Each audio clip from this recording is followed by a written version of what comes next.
Well, look at that. Look who finally decided to show up. That's right. This guy right here. Don't you forget it. That's right. You can see me. I can see you. I'm looking right at you.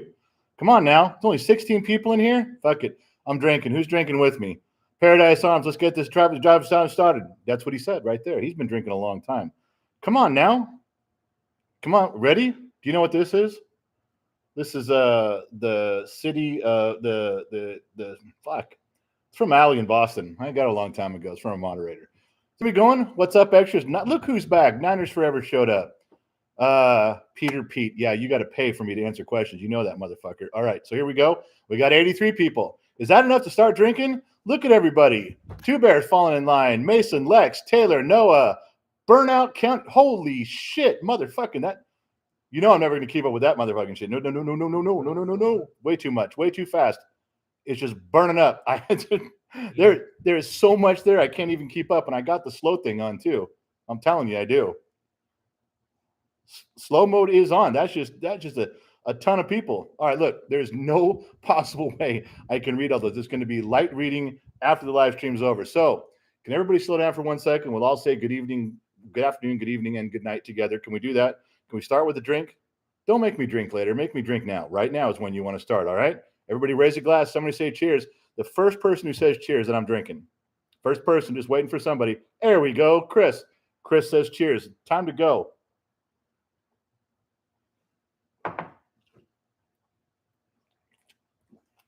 You want to know the good news? In the next few live streams, we're actually going to have some bumper music. Yeah, some cool stuff that we're allowed to play that is enjoyable. Yeah. Not saying you can dance to it, but it's all right. All right. So where are we at here? David, David says, give Gen X Pops a thumbs up, y'all. Thank you. Everybody's saying cheers. Now we got some people to drink with. Now I don't feel like I'm alone. Drinks are on me, says Lex. My man. Starting off that pile just right. So where are we at? Okay.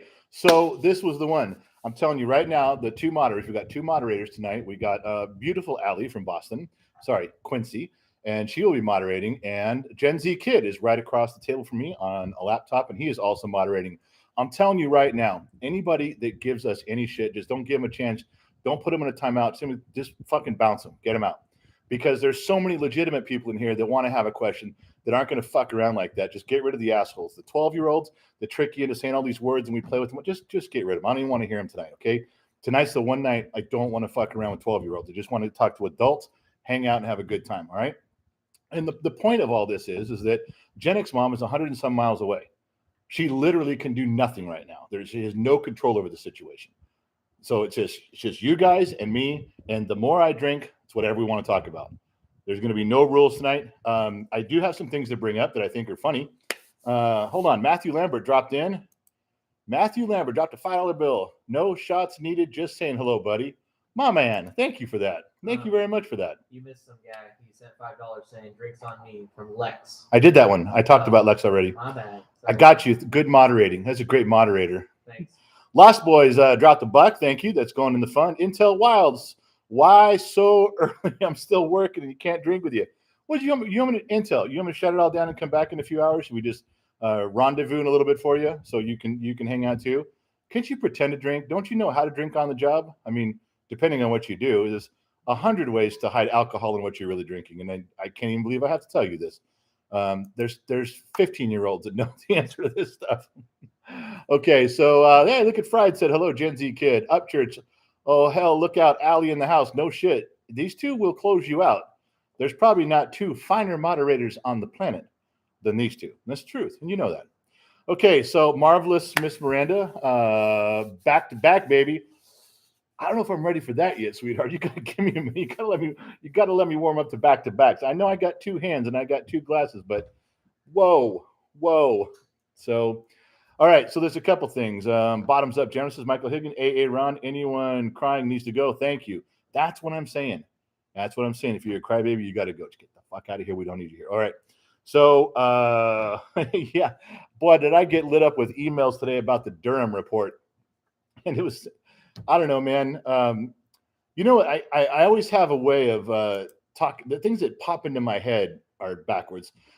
Peter Pete says, I'm a truck driver, so I can't drink. No. Especially if you're at the docks, man. No. If you're loading up, you got to stay clean. Don't be pulled over right outside the gate with a breathalyzer test. No, don't do that. So, the Durham report came out in the last day or so, and everybody's just beating the shit out of all the press and the media that fucked it all up and lied, and they're beating up Hillary and everybody, just going after him. And I know that when you guys want to get into a serious discussion, we can talk about the idiosyncrasies of it all, but that bores the shit out of everybody. And to be honest, the things that pop into my mind are the simplest things. And I remember talking with a couple people about this, and I'm like, does this surprise anybody? I mean, let's just go back to back up as just regular American jabronis, which we all are. We're the bottom of the glass nation. We're as regular as it gets. Did OJ do it? Did OJ Simpson murder his wife? Now, we can talk about the facts and the circumstances and the plane and the cut on his finger and the glove and the no glove and the glove. Did OJ kill his wife or not? Hey, how are you? We know he did. I mean, it's just when you listen to all the evidence, I know the media and lawyers can twist stuff around. I got it, and I'm not a juror. It doesn't matter what I think. It doesn't matter what all of us think because we're not the jurors. However, we know he did it. You know he did it. Did we not know that Bill Clinton had sex with Monica Lewinsky before he actually admitted to it? Months before? We already knew. We knew. All right, change the channel, man. Let's move on. We can't just sit here and talk about that same shit every day. Just a thought, I will not be moderated. Just a thought says, I will not be moderated. Freedom of speech. That's right. There's a standing rule tonight. Just a thought can say whatever he wants. He has complete immunity from the moderators. Nobody else gets it. But Just a Thought has complete immunity. He can say anything he wants. He will not be silenced. That man will not be banned. Just a Thought. You're just going to get me fucked up in the beginning. Jamie Smith is back. Good evening, General. I need to ask a question. Confer with Gen Z, as I have been wondering. Did Darby ever look down? I got to know, man. $5 for the whiskey fund. Okay, we'll get back to that. Hold on. So what I'm telling you is the Durham report comes out, and we already know all this shit. We know, we've heard it 100 times, and we've listened to Fox News, we've listened to CNN. Back in the day, you listened to Rush Limbaugh, and you listened to MSNBC. We got it. We understand. We heard all the angles. We heard all the facts. Yeah, we got it. It's a fucked up mess. We already know. We already know what's happening. Now, if you're going to go find some real proof and bring it, fine. We already know OJ did it. We already know Bill Clinton did it. We know these things, okay? You know that shit's going on, and after you listen, we all pay attention. We listen to all the sides of the stories, and then we're like, yeah, I got fucked up. Hey, fuck, you just shouldn't have done that. We know that. And we all know as Americans, we know what the fuck's going on. Lance Armstrong was doping up in the beginning. We as soon as the evidence started to come out and that he missed one test, but another one came out, unclear, neutral, we got it. Okay, we got it.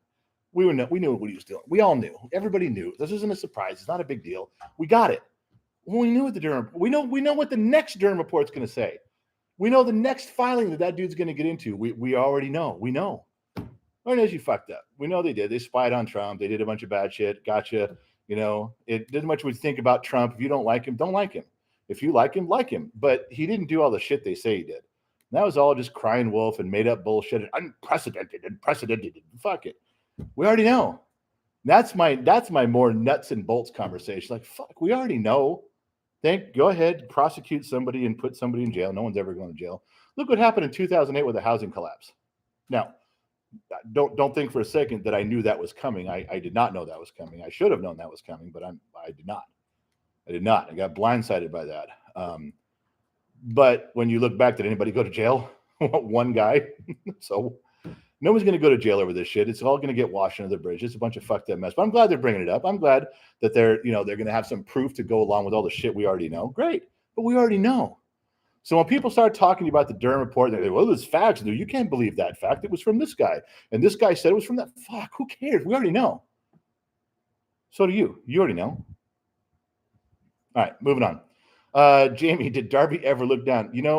Darby, I got a text message, Darby. Darby has my number and I have hers, and I do text message. She's back east in Florida. She's a wonderful girl. I haven't texted her in a while, and I need to get caught up with her. I've just been real busy.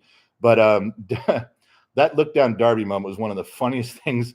I guess the kid put it up on YouTube. It's one of the shorts on there or somewhere, live stream moments or something. But it's funny. And she did. She did look down. In fact, she texted us. She kept chiming in during that live stream, telling us, "Oh, she's a boy or a girl." Never mind. You guys you had to have been there. You had to replay that one to see it. That was just fucking hilarious. Mortimer Duke, I will not trade places with you. Nobody gets that joke but you and me. And I'm never going to stop saying it. It's never going to get old. All right. More Sinatra, less Hillary. I got a drink just for the name Mortimer Duke. Do you guys even understand how fucking cool that is? It's just Mortimer Duke, how fucking Gen X that fucking is. I'm spilling my drink. Don't ever party foul, man.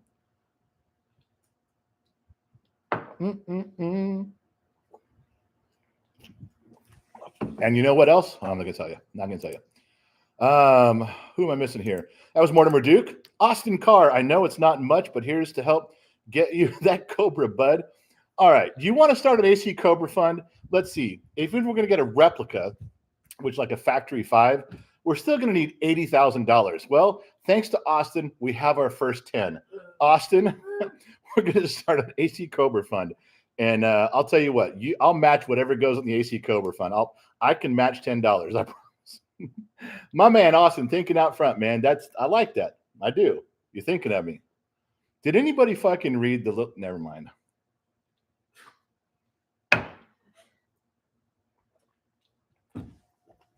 Gives it away if I say it. I'm not going to fucking say it. All right. New Hampshire Outdoor Network. Hey, that guy, my man's back. Your brutal honesty is awesome. Well, tomorrow, would you explain that to the judge, please? Because it's not going to go the way I think. I did shave. I have a collar. See, I do know collars. I have to keep checking to make sure I button it right. Because I'm never sure if I got the buttons. Oh, hold on. I matched the occasion too. Oh yeah, yeah. No. Look at our moderator. Moderator. Our moderator is dressed appropriately. Dressed up, I don't want to be over here in my hoodie like last time. Yeah, look at that. Good stuff. It's good stuff. See, that's yeah. Just so you guys know. Now, I'm sure that Allie is also dressed appropriately. Okay. She probably has her pantsuit on. Who are we fucking kidding? That girl is in her sweats, Boston Red Sox sweatshirt, with her hair done up and no one can see her. That's what she's doing right now. In fact, I kind of bet her nails aren't even done. Yeah, not yet. All right, so where are we at? Matthew Lambert, no shots needed. Little bus until wild. Okay, I'm trying to get to the comments. I haven't got to the comments yet. Wait, David, wait, are you kidding? You want to get that car, dude? Oh.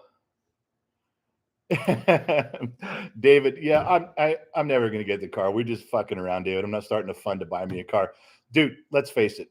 If I was gonna pick a car to race around town in it, is that a car I could fit in? Be honest. I could fit in. You shut up. You are not driving an AC Cobra to get a factory 5 Cobra car. No, it's all in good fun, David. Just relax. Okay. So what we're saying now? Hey, you got to let Betlow through. Betlow's showing some stuff. You got to pay attention. All right. Listen, I already admit that I'm missing a ton of comments, and you guys know it's not like me, but we're blowing and going today. We're shredding everybody up. There's a bunch of stuff going on.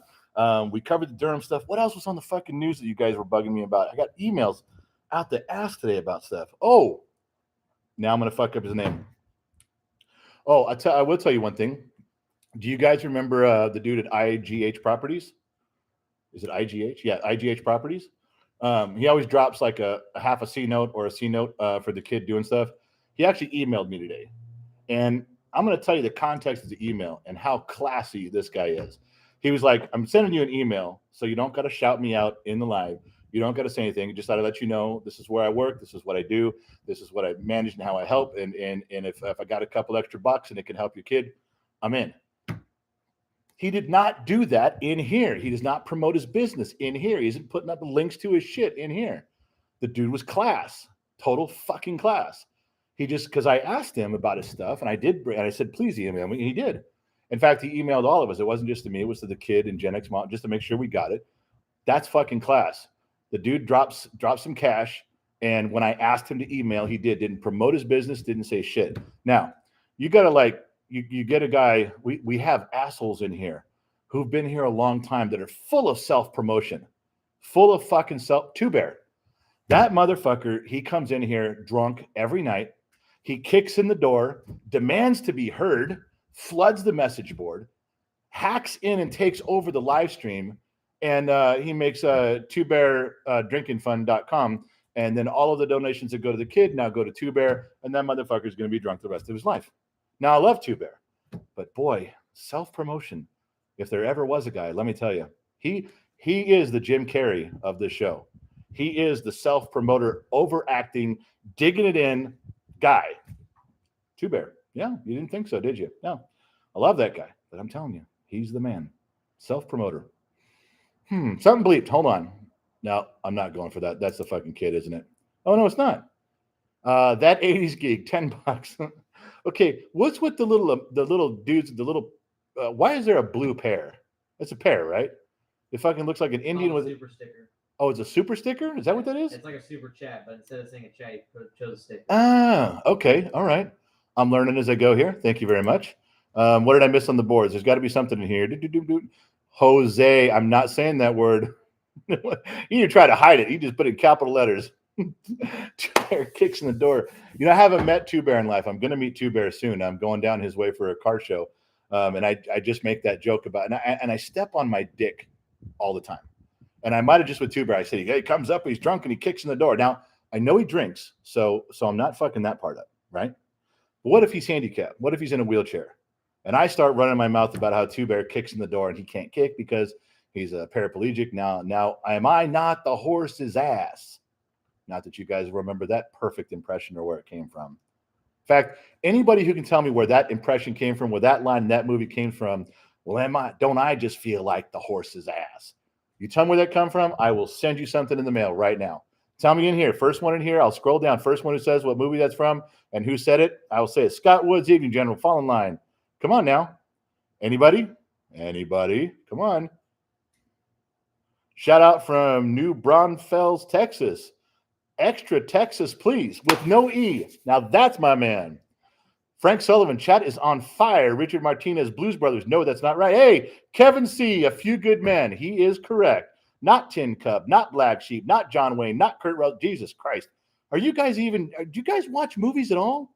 Anyway, Kevin C., man. Kevin C., you just got to email the kid. He's just email him right now. GenXDadTalks@gmail.com. Gen X. One of the moderators will put it up. Email him right now, and I will send you something for knowing that. Because now it can't be something great. And let me tell you why. I do such a wonderful rendition of Jack Nicholson. You know, it's pretty easy to get, right? Now, if I was horrible at it and you really had to work for it, you had to, then I could see if you had to record what I said and put it through a Google algorithm to spit the no. That's some effort. But really, I mean, at this level of impersonation, did you really have to work at it? No. So I'll give you something. But it's not going to be gold, mainly because I don't have any.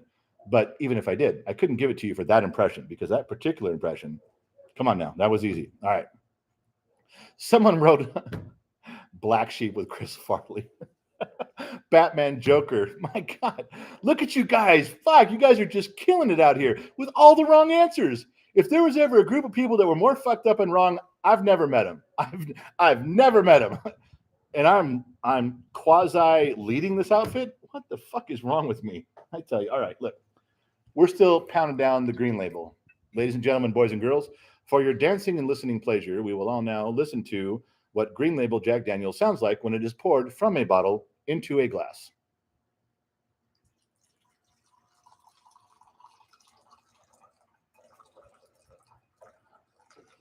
How was that? Yeah. I know you Gen Xers are going to say sounds a lot like taking a piss. Well, nobody pissed in my glass. This is actual hooch, and we are actually live, and we are actually drinking tonight. Okay.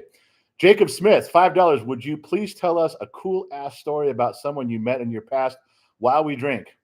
Jacob, I will. I met a guy named Bob. That's the end of the story. His name was Bob. We bumped into each other when we were trying to go to the opposite gas pump, and I had to. It was in North Hollywood. Does that count? Everyone thinks North Hollywood. When I say you lived in North Hollywood, yeah, I lived in North Hollywood. You lived in North Hollywood, yeah. Just so you guys know, North Hollywood is not near Hollywood, like not even close. Okay, it's like 30 miles away. You're not walking through your neighborhood and you cross an imaginary line on a map, and all of a sudden you went from North Hollywood to Hollywood. Now you're stepping on the walk of fame. No. North Hollywood's all okay. I will tell you a story. God, this is a dumb story. This is okay.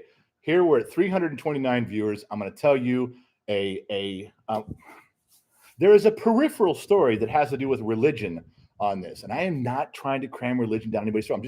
I'm talking here because it's part of the story. That's important. That's important for me to preface that.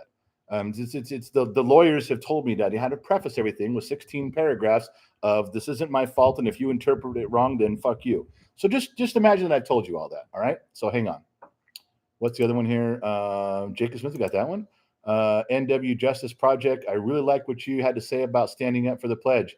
Thank you. Us too. And it's fucking important. And let's get to that. Hey, Gen Z kid, make a note. You got a pen and paper? No, but I have a Google Doc. Okay, make a note that we have to talk about the opening ceremonies with the songs on Super Bowl. I got hit with a bunch of emails about that. Okay, I'm back to what I'm saying. Jacob Smith, would you please tell us a cool ass story about someone you met in your past? There's a ton of people I've had the misfortune of meeting. They've had the misfortune of meeting me. That's right. They've had the misfortune of meeting me. When you grow up in LA, when you grow up in the San Fernando Valley, you random bump into stars. I bumped into Patrick Swayze. I held the door open for Patrick Swayze at Leslie's Pools when he was getting chemicals. That's right. I held the door open for Patrick Swayze. Yeah. Makes you want my autograph right there, doesn't it? Just right on the spot. You can hold that up to your friends and go, this is the guy who held open the door for Patrick Swayze in 1987. This guy. Yeah. How many people can say they've done that for Patrick Swayze at Leslie's Pools? Yeah, nobody. This guy right here. You're welcome, America. And Denmark. All right. So, let's make sure you're green. Just a thought. Green label.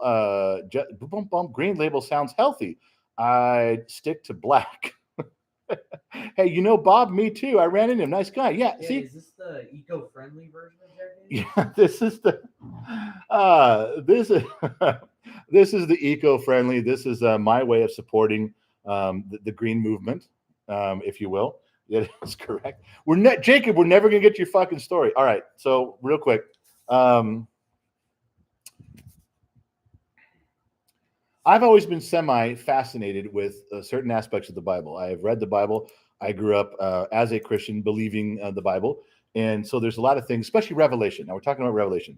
And the one thing when you get out of the context of the Bible and you talk about end times and things, one of the things that was a discussion that we had. I actually went to a class and sat through this guy's lecture to listen to words to see if I could process them. Turns out I can, and I picked up a few things. This one world order. You know how Europe has a European Union and they're all part of the same monetary fund. They'd like to do that globally, and there's a lot of reasons why they'd like to. And it really, it damages a lot of things when they do that. But that's what they're going for. We all know that. There's something that's been talked about for 30 years, and I don't know how close it is, but it's something they want to do. You want to globalize all the money, make one unit of dollar or whatever you want to call it, and there it is. Okay. So how would you do? Let's just say you want to do that in America. You want to start being part of some global thing. You're like, well, the first thing we have to do is collect all the dollars because people have them buried in their backyard. They've got them in their savings account. They've got them in a jar under their mattress. We got to get all those dollars in first. And then we can switch over to, a credit card based thing where everybody's got a card. All right. And there's more after that, but that's not what I'm talking about. So, all right. And then this guy went on to say, he goes, now, monetary professors will tell you that what you can't just bring in all the cash. Okay, everybody, by Thursday, you got to have all your money in. Go dig it up in your backyard. If your uncle owes you $50, go fucking get it. Because after Thursday, green money is going to be no good. Dollars won't be any. We're just going to go right to the credit card system, the debit card, and we're all doing it. They can't quite do it that way. So monetary scholars, have said that you have to go to an intermediate system of money. Is that the best way to say it? Hold on, I don't want to miss this guy's comment here.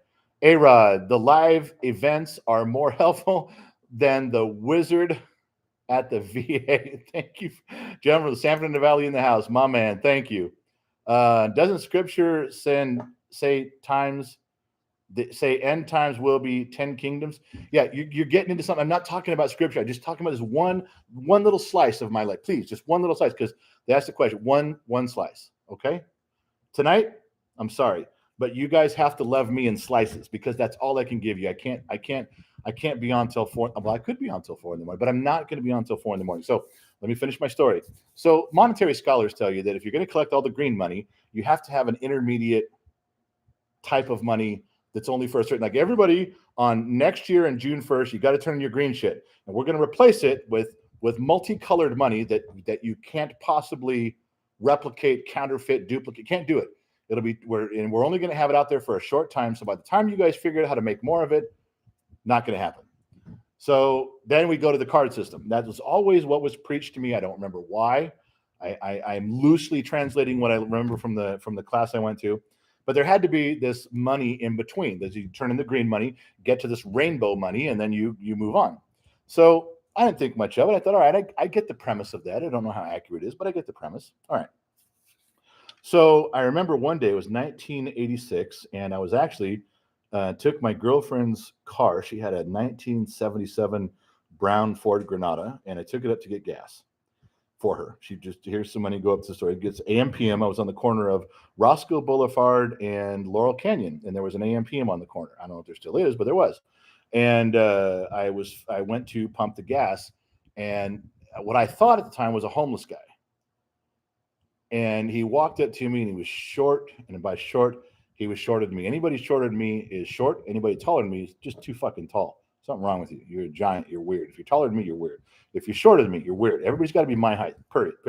This guy was a little shorter than me. He's probably 5'9" or something. And he looked homeless. He walked up, scraggly hair and missing a tooth. And he walked up to ask for money. I could see him coming. I'm familiar with this. And he walks up and he says something to me. I don't know what he said. And I turned around and looked at him. And before I could speak, he put his hands up. He goes, okay, never mind. No, stop. And I went, well, I haven't even told you no. I didn't tell you no yet. He goes, nope. He goes, I'm sorry I bothered you. And he started to walk away. Well, now I'm like, hold on, man. What the fuck is this? Are you fucking kidding me? Gen X mom is calling right now in the middle of a live stream that she knows is going on.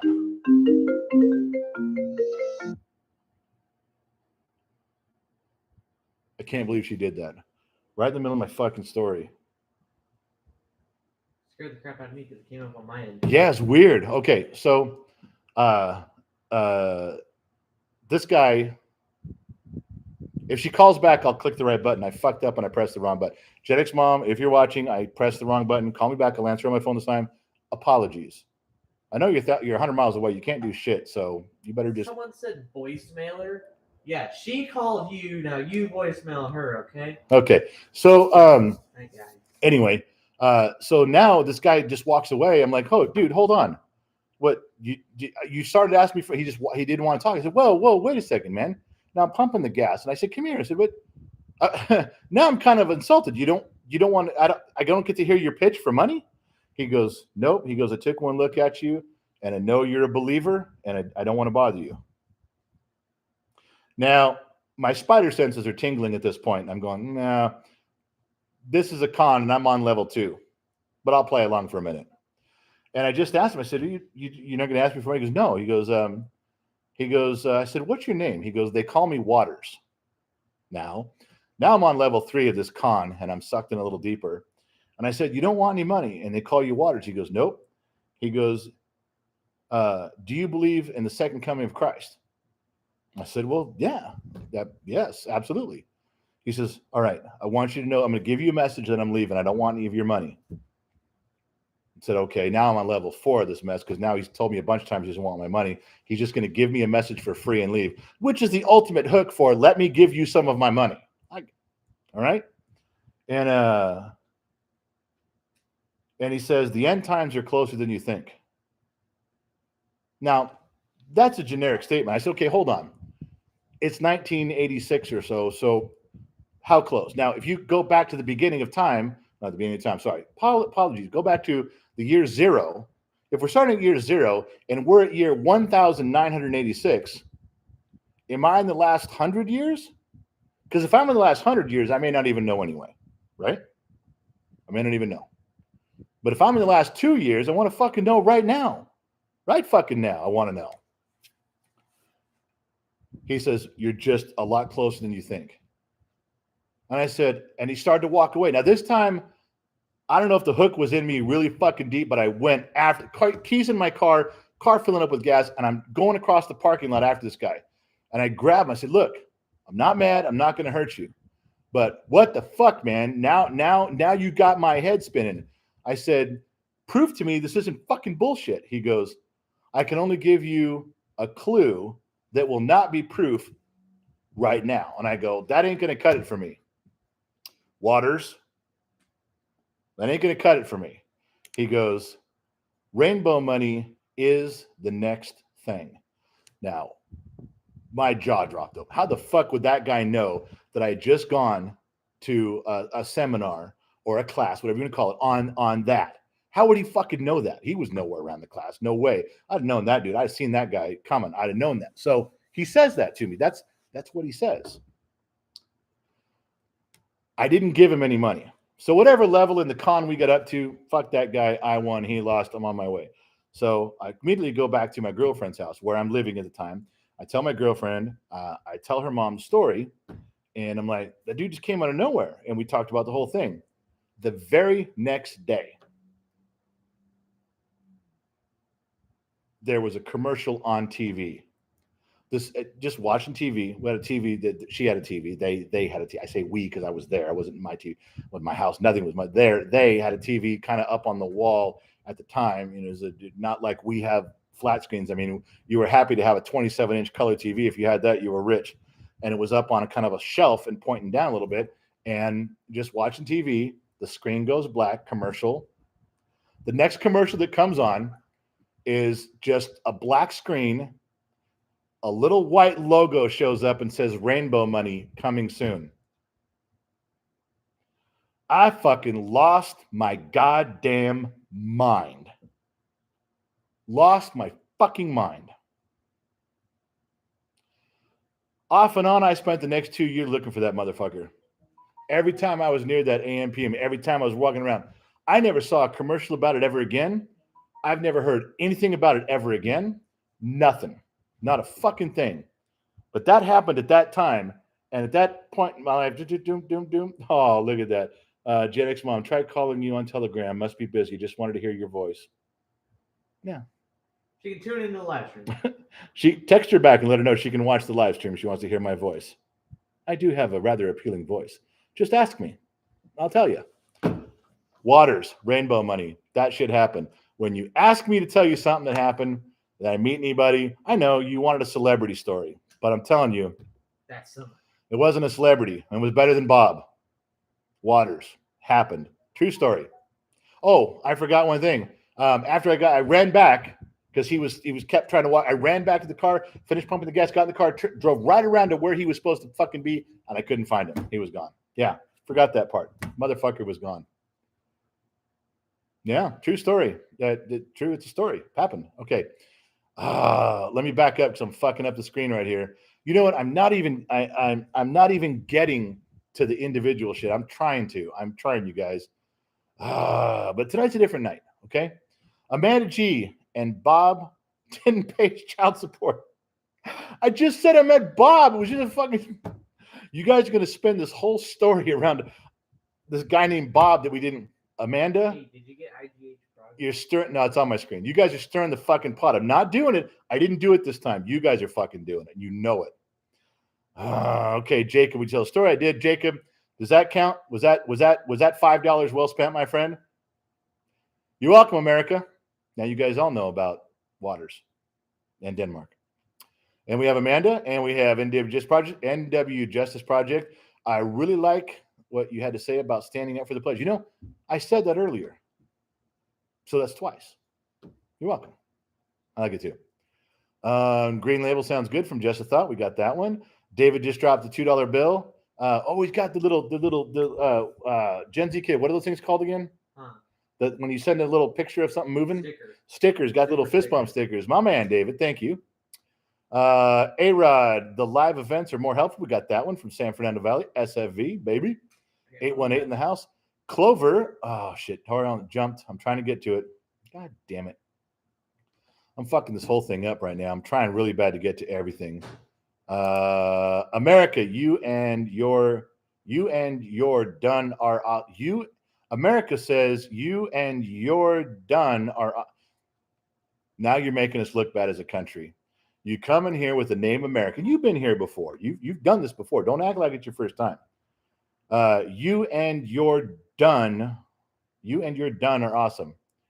Oh, you meant son. Thank you. Okay. Sorry. The hieroglyphics needed to translate. Google translates hieroglyphics really fucking slow. All right. Let's back up. Let's go up the ladder. Two Bear, $20. The truck of truth just ran my ass over, backed up, and dragged me through the valley of darkness.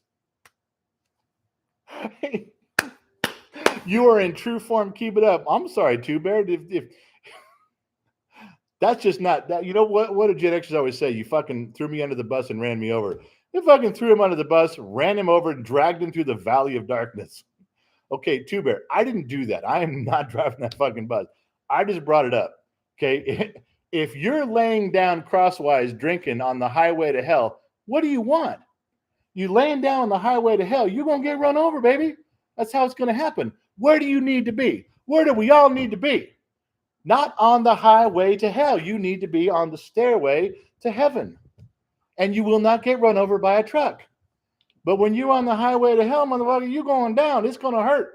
Can I get an amen?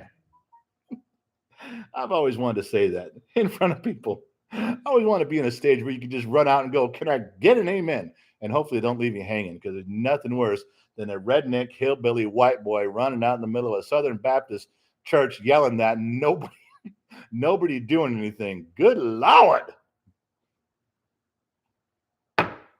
All right. Hold on. Backing up. Hey, IGH Properties is in. Just stopped by to say hi. Please let Gen Z kid. That wish list is coming. Hope they help. Thank you for the stream. IGH. Did you miss the first part of the stream, my brother? Did you miss it? Because we talked about you right off the get-go, my man. If you didn't, I'm not going to spoil it for you. You're going to have to go hit the rewind button and go check it out. But you will not be disappointed, my friend. I talked about your email loosely. Followed your directions. All right, we're good. We're still solid. Just you have to, when it's all over, go back and check it out. You should be about 7 drinks in, and you won't remember all of it. So it's good. We're good. Just go check it out. And that is the guy right there, IGH with the little house thing on there. That's the guy I was talking about. He wasn't even here. He wasn't even part of this. What I was talking about before. That guy just showed up way after I was done.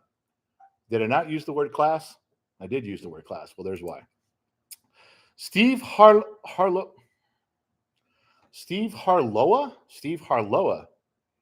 Okay, in my pea brain, that is like a Spanish Hawaiian aloha. Harloha. Because you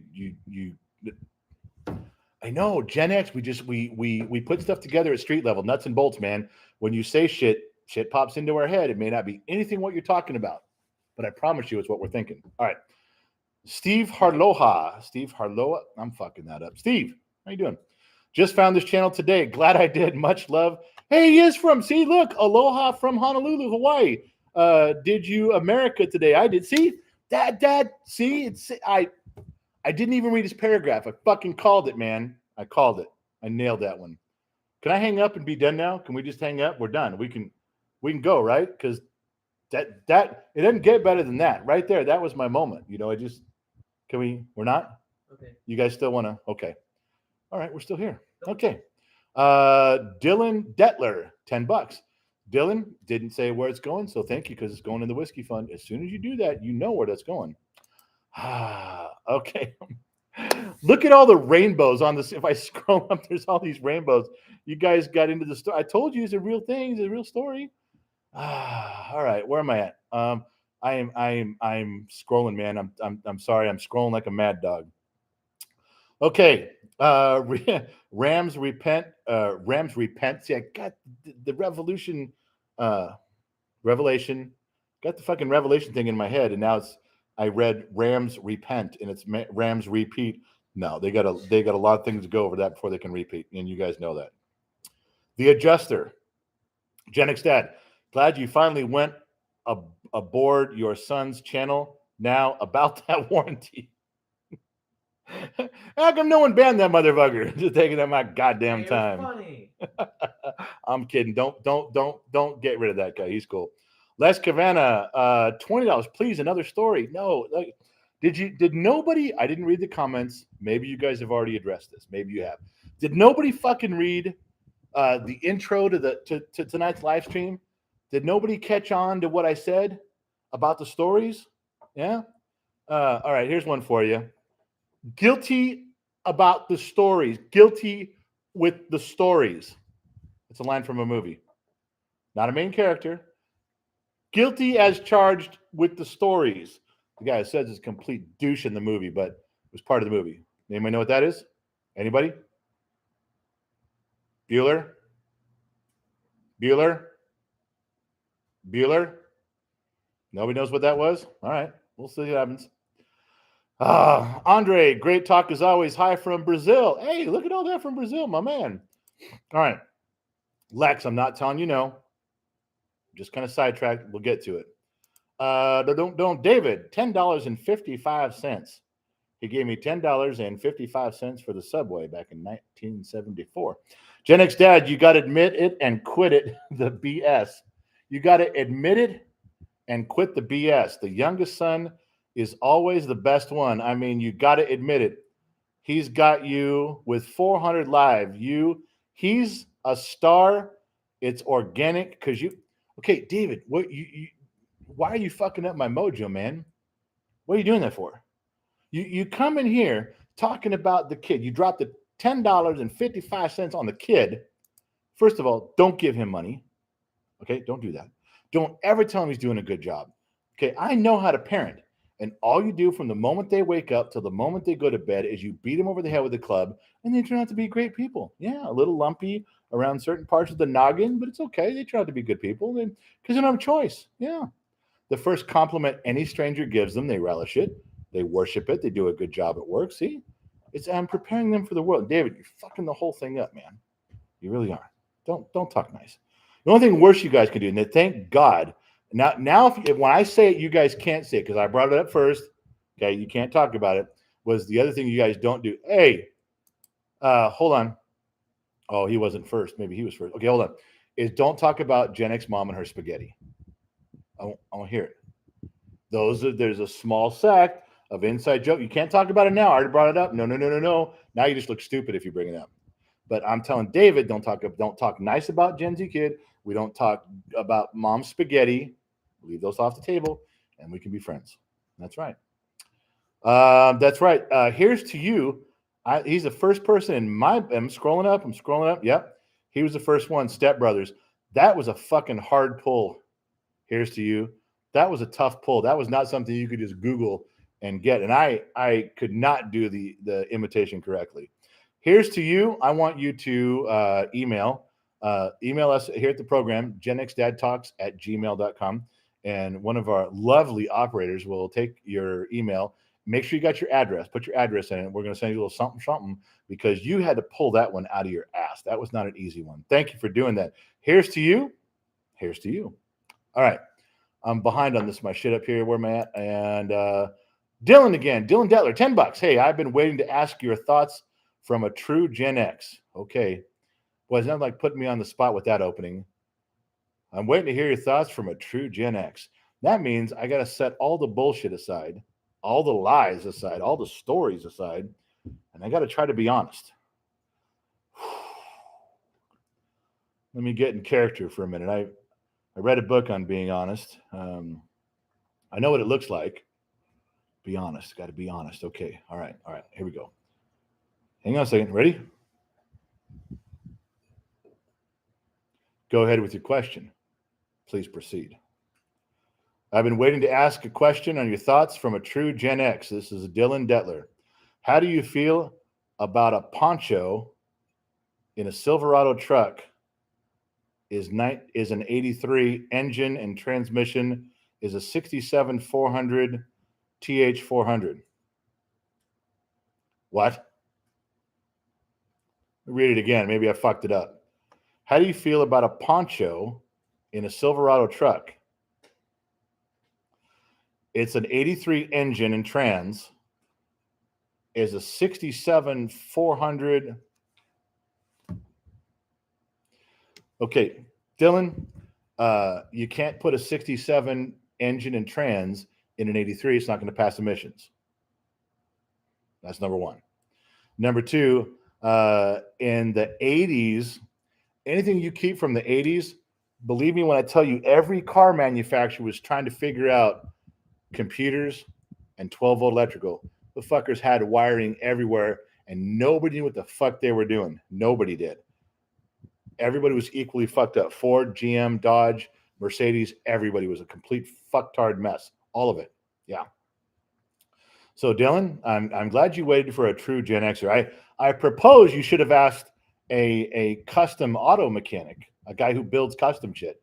But I'm glad you brought that here to the Legion of X, to the people from the bottom of the glass, because the truth to your question is no longer at the bottom of this glass. I just gave it to you. You're welcome, America. And Dylan. What I miss? What did I miss? Jesus got him. Lex, you still got? You want another story, Lex? I'm not done yet. I'm in. Gen Z kid sent $10. This ought to be fucking rich. Saw how everyone donating and wanted to join in. Thank you guys for keeping my dad busy and letting him have a good time with y'all. Thanks for all the compliments. You paid yourself $10 for that. Well, technically, I didn't specify. Technically, I was going to say that. You didn't specify, Gen Z kid, where that money went. Thank you, Gen Z kid, for donating some of your hard-earned money to the whiskey fund. Good job. I couldn't take it back. He's learned nothing. Dragland says, great job, gents. Okay, walk around here. That's you. That's your picture. What? Come around here real quick. What? Wait, hold on. It had your picture right there. It just had your fucking picture right there. You clicked over from mine, and it was. Well, I'm just telling you. It was. I'm telling you. A little bit. I'm not making it up. It was your fucking picture right there. I know what I'm seeing. I don't got beer goggles on. That only works on women anyway. So Dragland just wanted to copy my profile photo. I'm just telling you what happened. That's all right, from go like on. Get back. Great job, gents. Dad, what's your favorite cigar? Dragland. My favorite cigar is Del Sol. Isla del Sol, as people from Quincy have told me to pronounce it. Del Sols are vanilla flavored, tight wrap. They are hand wrapped in the laps of virgins.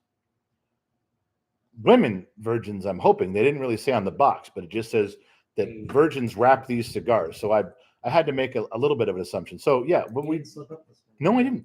Paradise Arms, any words on the throttle body injected Chevy engines? I have a 95 C55 supported backup. Yeah, get rid of your 4.3, get a 5 liter, and the TBIs will run forever.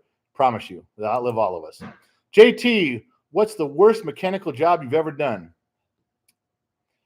Well, I tried to fix Gen X mom's glasses one time with a drill and a screwdriver that were way too big on the road in the middle of Utah in the middle of the night. And it didn't go well. I got yelled at, and no badunk for a week. That's what comes to mind, JT. True story. At least true, it's a story. Dylan Detler, I'm in New York, so it will pass pre-94. That brings in a whole other context of stuff on there. All right, moving on. David, did I miss anybody? Let me take a minute and scroll back up in case I fucked up. You guys know that the little things up on top have not been working, and I miss them. So let me try not to step on my dick too many times tonight. Bump, scrolling up. Blonde 007. Am I the only chick in this chat? Now, I just said I was going to scroll up for all the ones that came up colored, and I stopped there. Now, I don't know why I stopped on that specific comment. There's thousands in here. Blonde 007. Am I the only chick in this chat? Perhaps there's some unconscious connection between herself and me. Maybe something that we don't even understand. Maybe something that is yet to be discovered. I don't know. I don't judge the cosmic legends of the universe when they unite. I don't. But right now, I just said, Blonde 007, I read your comment, and no, you are not the only chick in this group tonight. But perhaps, you may be the most important. Yet to be determined. Scrolling up. Who did I miss? Dragonland, we got him. Gen Z kid, who cares? Boom, boom, boom. Scrolling up. Step Brothers, Dylan Diller. I have a waiting edge. Got that one. And got that. I think I got everybody's stuff. I don't think I fucked it up. All right. Going back to Lex. Lex dropped the deal for a story. All right. I told you guys I'm trying to go an hour before I do a story. There's one story that you guys are waiting. Nobody's brought it up. What did I tell all you guys last night? I said, if you want to hear the story, you got to remind me tomorrow. There's not one of you that has reminded me yet. So technically, I don't have to tell you. Now, Lex did drop a $20 bill. Yeah, he did. So technically, I had to tell him something. Now, I'd like to tell the story we were talking about. I'd like to let you folks in on that little. It's about Gen X mom. Aren't those your favorite fucking stories? I get emails all the time. Yeah, I do. So because you all forgot, I'm going to skip over that. And let's go to Matt. 67 to 72 Chevy trucks are the best Chevys. Why in the fuck would you put that in 83? I know. I didn't, Matt. I wasn't trying to. Matt, you're calling him out. I wasn't trying to go that direction, but I would have definitely the 83 to like 87 has got to be the heart of the fucked up emission systems of 12 volt operating everything. They couldn't get shit right. And from 84, go either direction and you're better off. That's my thought. All right. Matt, I know it's a cheesy thing to raise a glass to. Two Bear got it, but I'm gonna go ahead and raise it because I just want a reason to drink and no one's giving me any.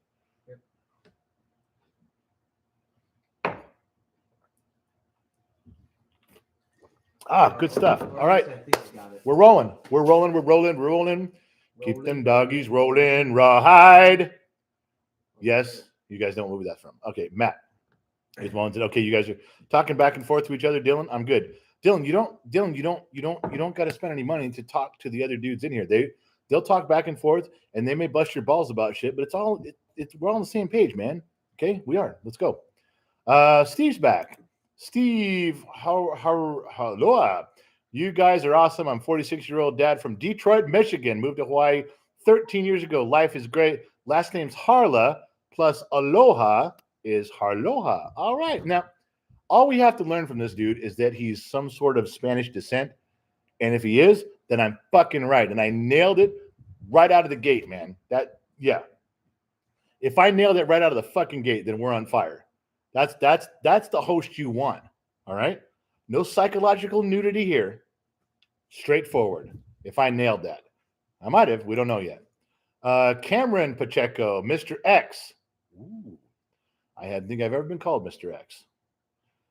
Name your dream concert with 3 bands, living or dead. Much love from Houston, Texas. The longest, best concert I ever saw was Bruce Springsteen. The absolute most breathtaking concert I saw was U2 in LA. And for a third one, I have to think about that. I don't know. You know what? The one concert I missed that I would really like to see, and I've seen it, but I haven't seen it. I would go back to the 83 US Festival, and I'd want to watch that. There was also one in Monterey, but I just couldn't. I was young. Just missed it. You guys want to look up some cool shit? Look up that. It's not Woodstock. Not fucking Woodstock. A little bit more organized. They had bathrooms. Yeah. All right. Okay, so where are we at? Pantera was great. Yeah, Pantera was a good band. Christopher Herbert, The Adjuster. No, I didn't. When it comes in handy, but you're talking to somebody else. I got you. Solutions. You need to TM. You need to. You need trades. I can't. I stole that from somebody. Psychological nudity. Who was it? It's a radio guy.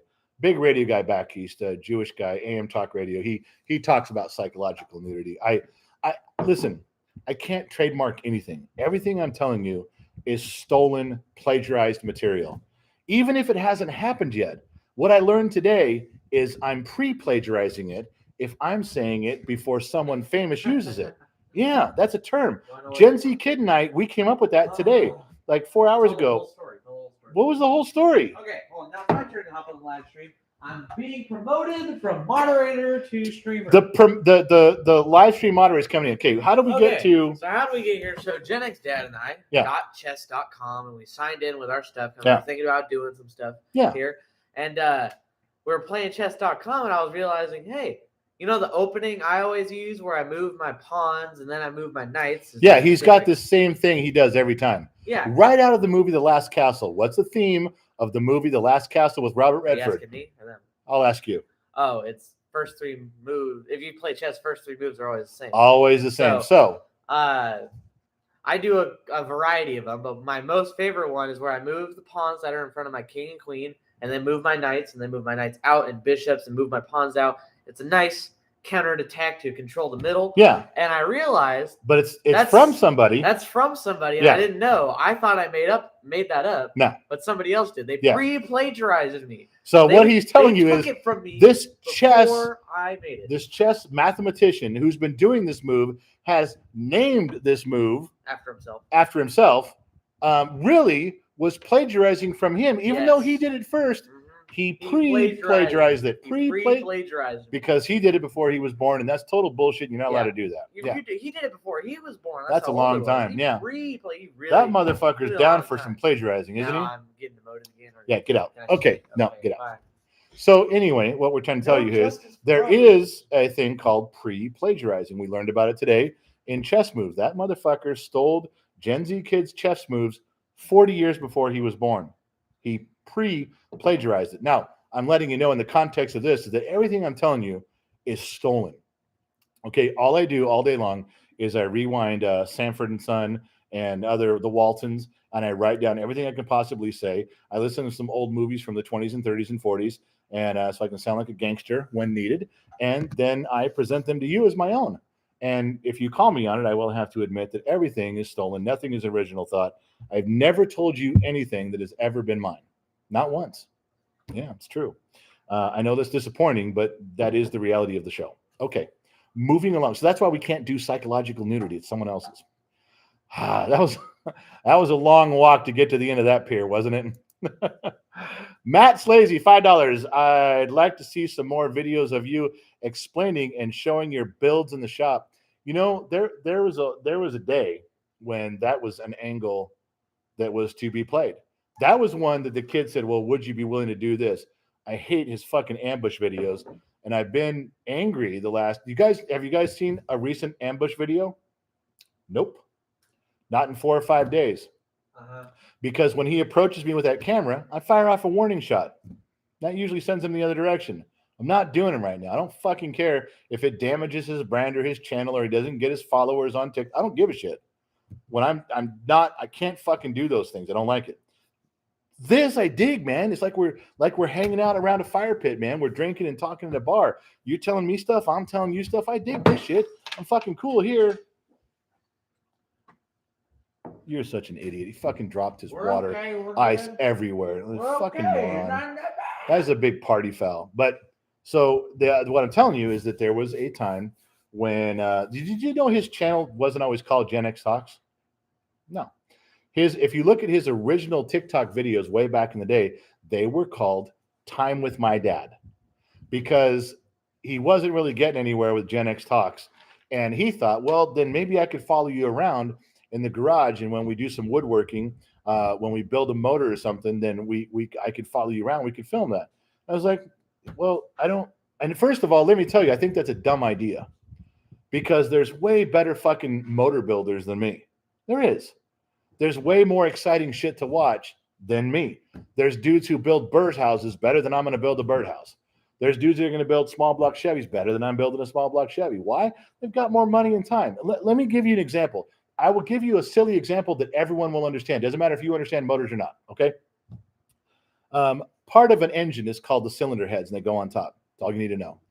There are cylinder heads that you can buy that are $25,000 each, and you can bolt them on your engine, and they flow, and they let air and fuel move through them, and they're indestructible, and they're great. Yeah, your engine's going to create more horsepower than mine, more torque than mine. It's going to do it. Well, torque's a different thing, but more horsepower than mine. I got it. I'm not going to be able to beat you on that shit. I don't care how much money I spend. I can't beat you on it. There's no way. But I will tell you, sitting in my garage right now, I have some 60s 4-bolt main small block Chevys, and I have 3 sets of Camelback heads under my toolbox. Now, that doesn't mean anything to anybody other than I will tell you they are not the most expensive things out there. They are not going to be the most premier fucking cool shit you can put on your that money can buy. They're not. But for nostalgia, there's some old motherfuckers that will look at this guy's $90,000 fucking engine sitting right next to us over there in his hot rod, 90 grand to spend on his engine. And there's some cats out there that will be standing around my engine going, Camelbacks. Yeah. Nostalgia. That's the only thing I could bring to the table is some hands-on nuts and bolts shit that I worked on with some old timers back in the day. That's it. That's all I got. No, I'm not going to spend 90 grand on a fucking engine. You out of your goddamn mind? No, I can't do that. I don't think I'd do it even if I could do it, and I don't want to do it. But talking about showing the builds and stuff, I'm also not one of those guys who's got scrapbooks of everything that I've built for everybody else. I know dudes will reach under their couch in the middle of a living room, in the middle of a movie, and they'll pull out the scrapbook of every boat engine they've ever built. I'm just not that guy. I don't mind. I'm interested. I'm just not that guy. I don't do that. I don't have all that. But yeah, there was a time when Gen X Talks used to be called Time with My Dad, and it was going to be builds. It was going to be stuff. Everything from customizing some shit to make a forklift work to 4-bolt mains. Yeah, there was a time. And then halfway through me changing the name to Time with My Dad, I realized, Gen X Talks is taking off, but I couldn't change it for another like 15 days. So I was just sitting there like, well, I guess we're Time with My Dad until I can change it to Gen X Talks. You got stuck with it. So that's not the first time he's been stuck with me and I've been stuck with him. JT, have you ever been interested in arm wrestling? Very interesting question. There was a guy at the school I went to named Kenny Okamura. Absolutely no chance this motherfucker is going to be watching. He was a whiz kid back in the day. I'm sure he's playing at a level so far above NASA that he wouldn't even know who I was if I showed him a yearbook picture and circled my picture and said, here, it's me. But I could arm wrestle. No, I'll tell you about Kenny in a minute. I could fucking arm wrestle because I have the ability to lock my arm about there. It's in a losing position. I got that. It's a losing position, but I can lock it, or I could. I haven't arm wrestled in years, but I could lock it in that position, and I could stare at you all day. It took me no energy, took me no effort. I could just lock my arm in that position to sit there until you were fucking tired, and then I'd win. Did it all the time. Now, Kenny Okamura, I don't know what, a Filipino or Asian kid for sure. Nice kid, great kid. In school, so I'm walking around winning every single arm wrestling competition there was. I was at a private school. Yes, I was in Sun Valley, California. Won't be too hard to figure out where that was. And then we did this arm wrestling thing in our drafting class in 7th period. Kenny Okamura comes by, and he's a foot shorter than me and 50 pounds lighter. But that kid could lock his arms straight up. No lie. I'm thinking, all right, I'm stronger than you, number one. Number two, if you somehow were to begin winning, I lock my arm over here like I always do. I'm in 7th grade, and I can beat, seniors because I wear them out. Come on, bring it. Fucking Kenny Okamura, man. I don't know what happened to that guy. He could lock his arm straight up and just stare at you. Now, I'm locking my arm over here, being an asshole, smiling and smirking and carrying on. I'm pouring a drink and I'm talking to girls and I'm hanging out with my friends with my arm locked over here, being an asshole. Kenny, in typical fashion, he locks his arm straight up and then stares at you and smiles. Stares at you, locked his arm straight up. There's 50 kids around. You know what the peer pressure is like when you're in 7th grade? You're a foot taller than this guy. You fucking like, come on, man, take this dude out. I'm trying. The fucking guy smiled at me the entire time till I wore myself out. It was the worst rope-a-dope of my life, and he crashed me down. I never arm wrestled that school again. Not once. So have you ever been interested in arm wrestling? Yes. If that counts as professional 7th grade arm wrestling at a private school in Sun Valley, California, in your drafting class, then I'm your guy. Promise you. All right, hold on. One more thing on the wrestling. Jamie Smith, General, because of a brain fart I've been having here since 1830 Eastern, waiting for 1830. Time pause for a dramatic effect. Love the show, the whiskey fun. Please tell a story Gen X style. All right, I'm getting there. You guys are going to get a twofer on this one because we already had one. We're going back. Lex has got one too. The last thing, so I leave this private school, 7th grade. I got asked to leave, totally misunderstanding. And you guys probably want the story. All right, it's a private school, Christian private school. I've been there since kindergarten, went all the way to 7th grade.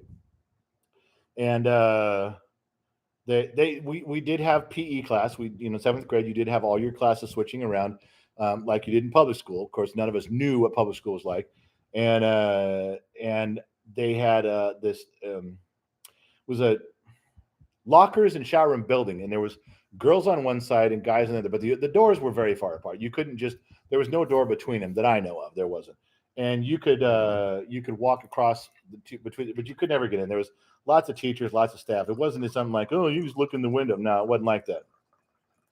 Because I tried more than once.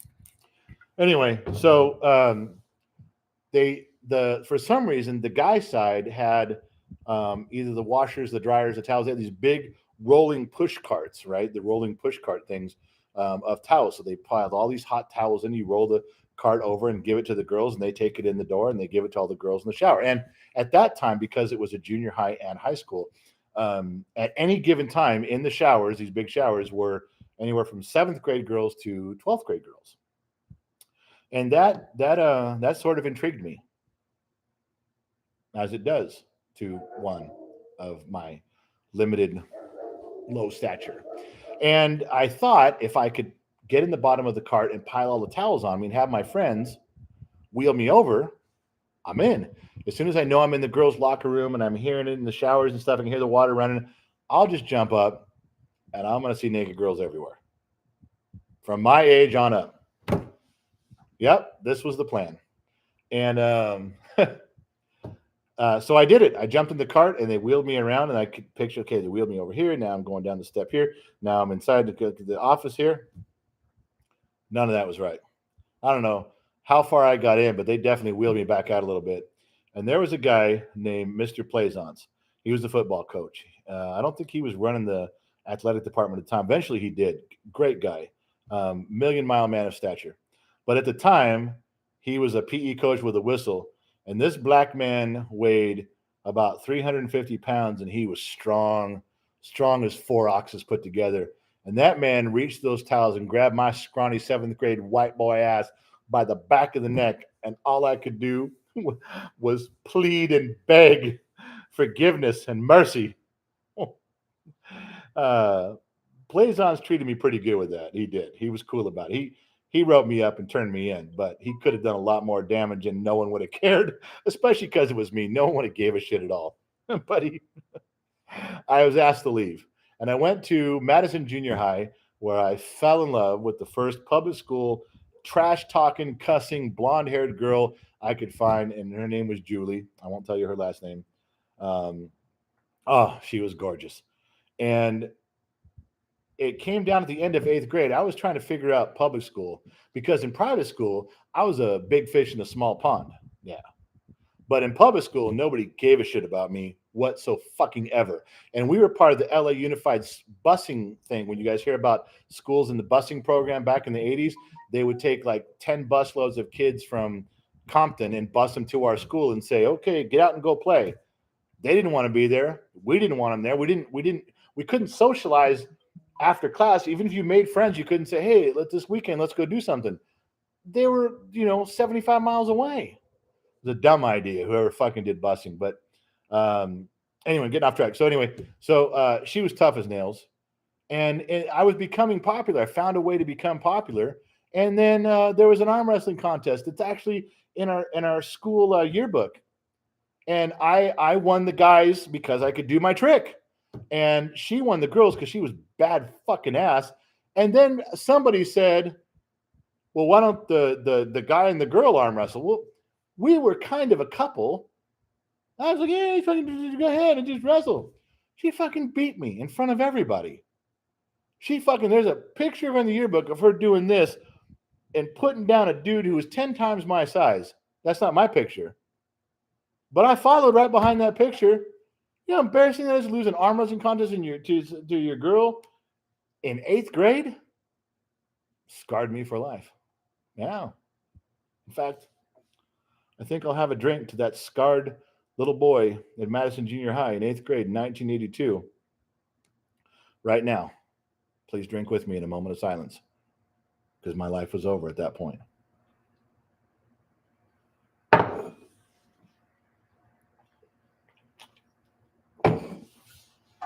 All right, fuck it. I'm over it. Let's move on. All right, where am I at? Kyle Schmidt, just because you're not the best or don't have all the fancy parts don't mean you aren't teaching people the proper way to do things. Wrenched for 7 years myself. Got a glass of Rebel Cask Strength. My man, I'm digging that shit. What did I miss here? Did I miss some stuff? Dylan says, I got to head back to work. Have a good night. Let's go, Brandon. Keep up the awesome videos. Thanks, Dylan. We'll catch you on the flip side, my man. Dragonland, what's up, Gen X kid? What to be when he grows up? I'm just hoping he's not an asshole. He's yelling from across the room. He's still moderating. You know, he was sitting behind me on a chair at a table, moderating like a fucking grown-up. Headphones on, prim and proper. He's over there on a fucking chair with his feet over the back of the chair, half upside down, with one ear on a headphone, typing away like a mad. I don't even know how you're balancing that laptop where you're sitting. I swear to Christ. Balance is key, he's yelling. All right, what else did I miss? Jamie Smith, General, because of brain fart, did that one. We got him. Jamie, we'll call that one Jamie's brain fart. I addressed it already. Wrestling, we got that one. Did I miss somebody else? Whoa, what was that screen? Tomatoes. David, Gen X dad, easy. I got more tomatoes. Don't throw them at me, man. I'm just fucking around. I'm just talking here. Just having a good time. I'm not trying to bust anybody's ball. We're just fucking up. Christopher Herbert, everything after the alphabet is a remix. Gen Z kid, what the fuck's he talking about? Christopher Herbert put up $1.99, said everything after the alphabet is a remix. What? Did I fuck up on something on that? Yeah. Words. What about words? Every word is a remix of the alphabet. Every word is a remix of the alphabet? They're remixing the alphabet to make a word. Well, no shit. He just Christopher. Just like how I make fun of you for plagiarizing the English language. Yeah, but you can't come on and say everything after the alphabet is a remix. That's like saying, hey, once you count to 10, all the numbers are used. We're just mixing them up. Christopher, come on, man. Don't fuck with me right now. I don't care if it's simple lot. Don't fuck with me. Michael Roeder, even the nipple comment. I don't know what the fuck he's talking about, but I know what he's referring to. That's fucking hilarious. Digland, AC/DC, Nirvana, and Tom Petty. I guess those were his 3 choices. Dragland, I'm good with that. And, it's just an opinion, man. There's no right or wrong here. Just an opinion. Cameron Pacheco, Mr. X, Dream Concert. We got that. That was the answer. Steve Hullard got that one. I'm still waiting for him to tell me that he's got some Spanish-Mexican descent. And then I'm fucking hitting a home run with that, baby. Arm wrestling, we got that one. Jamie Smith, General, got that one. What I miss? Grows up, Gen X kid, Gen Z kid, got it. Kyle Schmidt, just because you're the best, we got that one. Dylan Detler, I got to go back to work. Good. I miss anything? All right. Okay, look it. I didn't see one of you. Now, let's be fair. There has been 37,000 comments in the last 1 hour and 13 minutes, and I've read every fucking one of them. I've read all of them. Nobody has brought up the beginning of the live stream. I told you that the cooler stories would come after the wardrobe change. Now, we haven't had a wardrobe change, have we? I'm still sitting here with my slick back hair, the ponytail you guys can't see or make fun of, and I'm wearing my shirt with a collar dressed for court. We have obviously not had a wardrobe change. Gen Z kid, can you settle your gear down and come over here for a minute? We will do the wardrobe change, and then I will drink the rest of this shit. Everybody who doesn't want to hear this shit, just fucking log off now, say thank you, goodbye, do what you're going to do, and then go. All right? I'm being promoted again? No, you're not. This is kind of a lateral move. Go behind this screen here. Over that way. You can't follow directions to save his fucking life. Well, technically, you're kind of behind it, but you need to put your hand over the camera and give me that, because I'm going to change right now. I could get a sticky note. really That's easy. fucking, I got you. Okay, go ahead. Wardrobe change. Ladies, you're going to have to just wait.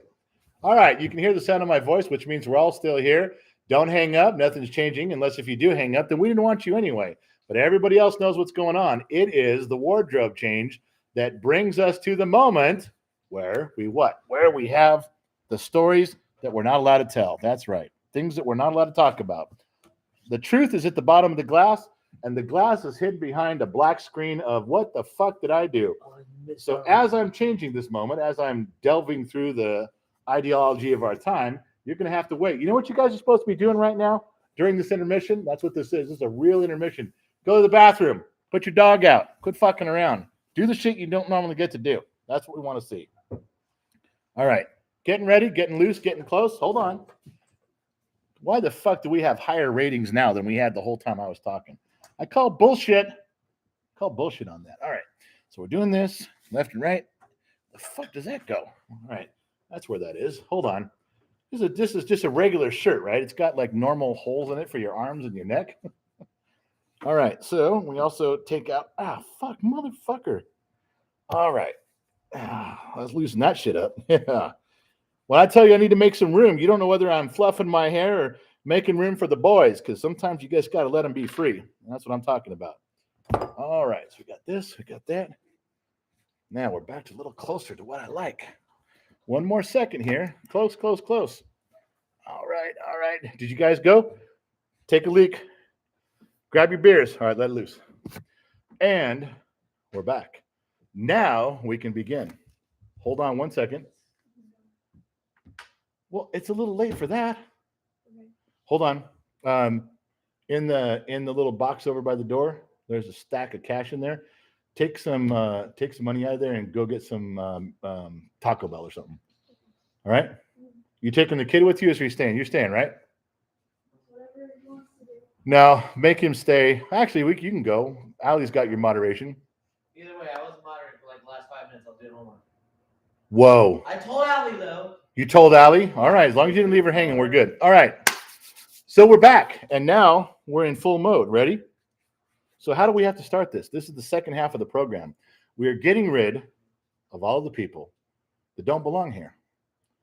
I bet if I said the Pledge of Allegiance, fucking crucify everybody. If someone asks why I'm wearing a polo, I'll be like, I'm moderating. Why is Gen Z kid wearing a polo? He's moderating. He had to dress up for the occasion.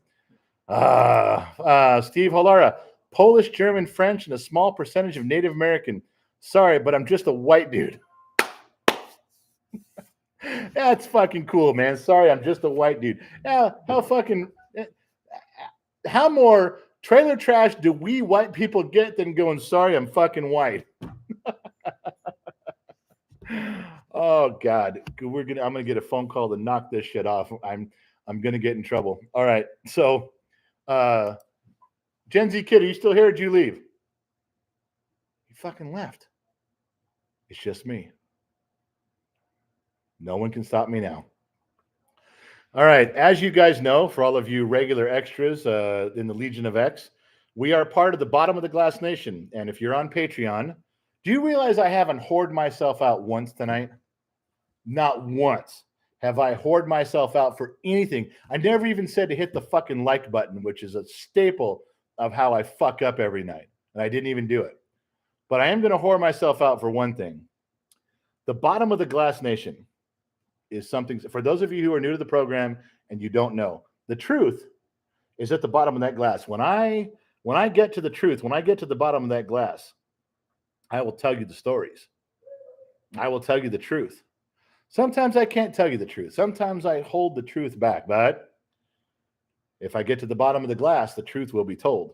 We are the Bottom of the Glass Nation. Yeah. BOTGN, Bottom of the Glass Nation. There are t-shirts and glasses coming. And the truth is at the bottom of the glass. That goes back to Fried, who named us and got all that shit worked out with the Legion of X and the extras. And that goes to Doug, because Doug, I don't have one here. Doug fucking made the first glass that on the bottom of the glass in big letters, it says, the truth is at the bottom of the glass. That motherfucker. And where do you find all these conversations? These t-shirts that we're trying to design, the glasses that we're trying to figure out, all the cool behind the scenes stuff. Patreon. Patreon's a fucking $1. Goes to the kid. Doesn't go to me. Goes to the kid. Patreon's $1. and you get all the really cool shit that comes up, including that fucking thing that I wrote. I got to tell you, I didn't want to publish the first one that I wrote. Really embarrassed about it, but 2 went up today. Got a good response. There's only a few people in there. It's not like there's 1,000 people. There's literally a handful of people on Patreon. But now we all know each other. Yeah. Now it's a little. Even if it gets like 200 people, that's still pretty tight, because there's sites that have thousands and hundreds of thousands of people doing Patreon and stuff. We're not. We got like 100 people on there, 80 people on there. It's a tight group, and we talk about shit. So the things that I posted with those stories. Miranda commented today on one. I did read hers. There was someone else. Oh, who was that? I'm going to mess up her name. I won't say it. The couple people commented with just wonderful, wonderful things on stories. There's stories you're never going to see anywhere. Yes, I write a little bit when I'm drinking. All right. So Patreon is where we discuss all these things. We discuss the glasses, the new shirts that are coming out. Patreon people get to look at these things and get a shot at these things before anybody else does, because they're on Patreon. We can't do it with there's 210,000 people. Fuck no. We got to sample these things and try these things and work these things out. That's where we do it. When you're behind the scenes on that kind of shit, you get to see the shit nobody else gets to see. That's one of them. Hold on. Did I miss something here? Jamie Smith. No offense, Gen X mom, do a wardrobe change like that and you blow up the do all respect, man. Love. Yeah, Gen X mom's got this. You're on the wrong channel for her for that, okay? You're gonna have to go find her on her channel with that shit. This isn't it. Oh, it's there. Racer 44X. Don't even know. That's fucking Speed Racer shit. But it's not. There's no 44X in Speed Racer. Speed Racer drove the Mach 5 and he was number 5. And then his older brother drove the yellow car on Speed Racer. He was number 9, like the 9 ball, a yellow car. And then I remember but it wasn't a Racer 44X. So Racer 44X, you're just a regular racer. Must be your number for racing, but not Speed Racer. So you know that. Okay, what the fuck? Where was I at? God damn it. Fuck. What am I saying? I was gonna say something. I had something. Mad Sexy, Allie, not much. Hope you're doing well. Really? I just look over here at the stuff and there's conversation with Allie. Allie, do your fucking job. Don't. I know you're single, you're beautiful, you're in your 30s. Don't fucking flirt with the crew here, okay? There's people. We're doing a show here, all right? You don't just walk out in the middle of filming Friends or Seinfeld or something and just start talking to the audience in the middle of this production, man. You got a job to do. Allie. Put your fucking cat down for one, okay? I don't care if you're using the monitor with the burn fucking screen in it that you stole from work. You stole it. Yes, you did. Just fucking do your job, okay? You can flirt and do all that shit later. I know. I got. What am I paying you for? I know I'm not paying you, but it sounds like professional when I go, what am I paying you for? I'm not paying you. But if I were paying you, you'd be written up for this shit. All right. Jamie, we're fucking good, man. Don't no offense. Jamie, seriously, man. We're both mechanics in the field. I mean, you know what I'm talking about. That's the worst thing. If what you're saying is the worst thing you hear all day, I'm doing fine. Believe me. All right. Did I miss anybody there? Jamie, we're cool, man. I love you, brother. We're good. In fact, I want to drink one to Jamie right now. Not that I need a reason to drink, but I'm going to fucking do it. Yes, the wardrobe change has happened. So here come the stories.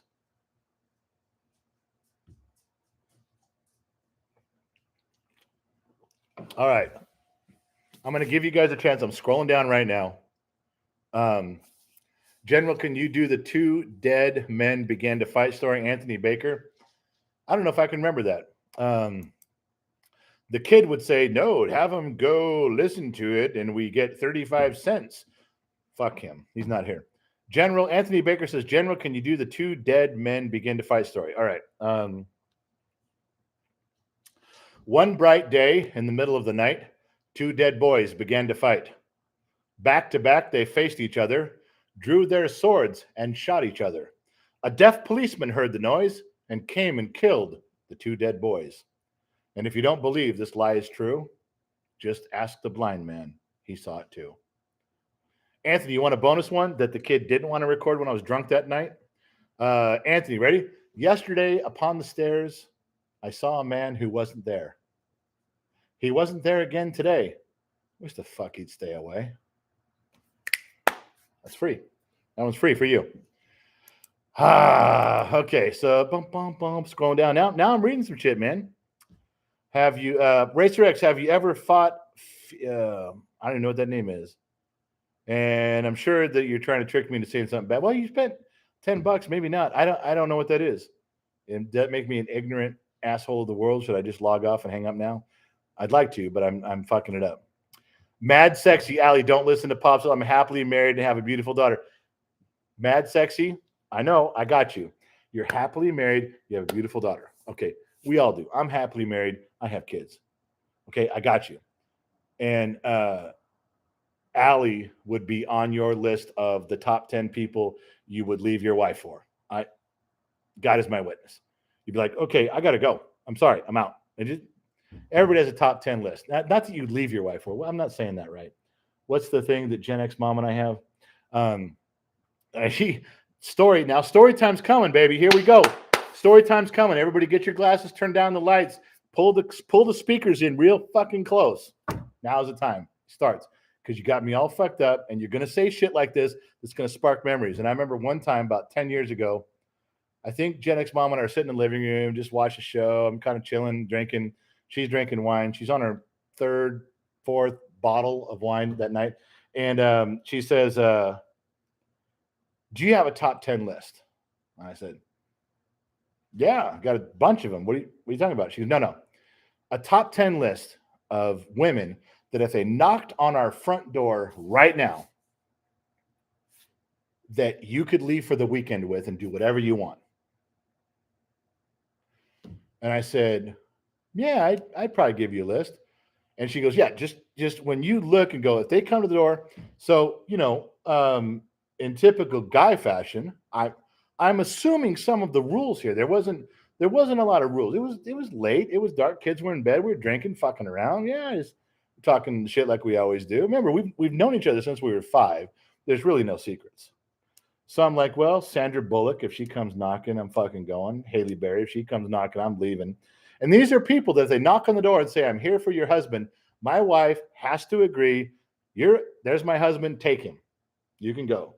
Permission. Hall pass. So I don't remember what my list was now. But I gave her a list, and it was people like that. It was Sandra Bullock, and it was Halle Berry, and it was Laura Branigan, and some other stuff. And I gave her this list, and I said, of course, the ambiance of the moment. I said, okay, so who's your top 10? Who's your 10 if they knock on the door? I'll give you permission right now. And she said, I will give you permission if they come knocking on the door. You can pack your bags and go away for the weekend. Do whatever you want. All right, sounds fair. All right. You guys can see where this is going. It's basically harmless, but it's a little bit of it generates the moment, if you know what I mean. So I said, in turn, what's your top 10? So at the time, she said, well, a young Pierce Bronson. You guys know it. She said, George Clooney. Who else did she say was on her list? There was another one. 3 that were like people I just read, movie stars, people you know. Rick Springfield was on the list. Another story coming up. And the next 7 were friends of mine. The next 7 on the fucking list were my buddies. People I fucking knew. I was like, whoa, hold on a second. They did.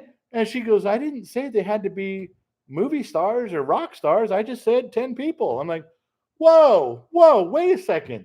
I said, your friends could be on this list? She's like, well, yeah, we didn't set parameters. I was like, so there was Jamie Smith, hurry up and tell the story. I grabbed 2 beers. Fucking start drinking them, Jamie. Shut the fuck up. Drink them. Yeah. So that there was 7 of my friends on that list. And I remember I told all 7 friends, hey, just had a little conversation. And there was one friend, the last one I talked to on the list. The other 6, I was like, all right, you fucking know me, you fucking around. I'm going to put a pistol in your mouth and pull the trigger. But the last one, I was like, this dude, I was like, I told him the story, And he goes, and I said, and I get it. I'm not, I totally understand. Just please do me a favor. Don't come fucking knock on my door. I don't want to get into that particular dude, but fuck. It was almost like I knew George Clooney at that point. I had to go to George and go, just, I get it, but don't knock on the fucking door. True story. That fucking really happened. That straight up, fucking true story. All right. Where are we now? Hold on. Something popped up. Very Angry Citizen. Favorite sitcom from your youth? Night Court and Facts of Life, because of the women, were my favorites. Jennifer Grey is my surprise date. Yeah. Facts of Life. Well, I loved all the 80s sitcoms. Facts of Life was great. I thought Michael J. Fox as wasn't he Michael P. Keaton, or was he somebody else? He was a Keaton. I thought he was Michael Keaton. Anyway, he was part of the Young Republicans Club, and he loved Ronald Reagan and all this shit.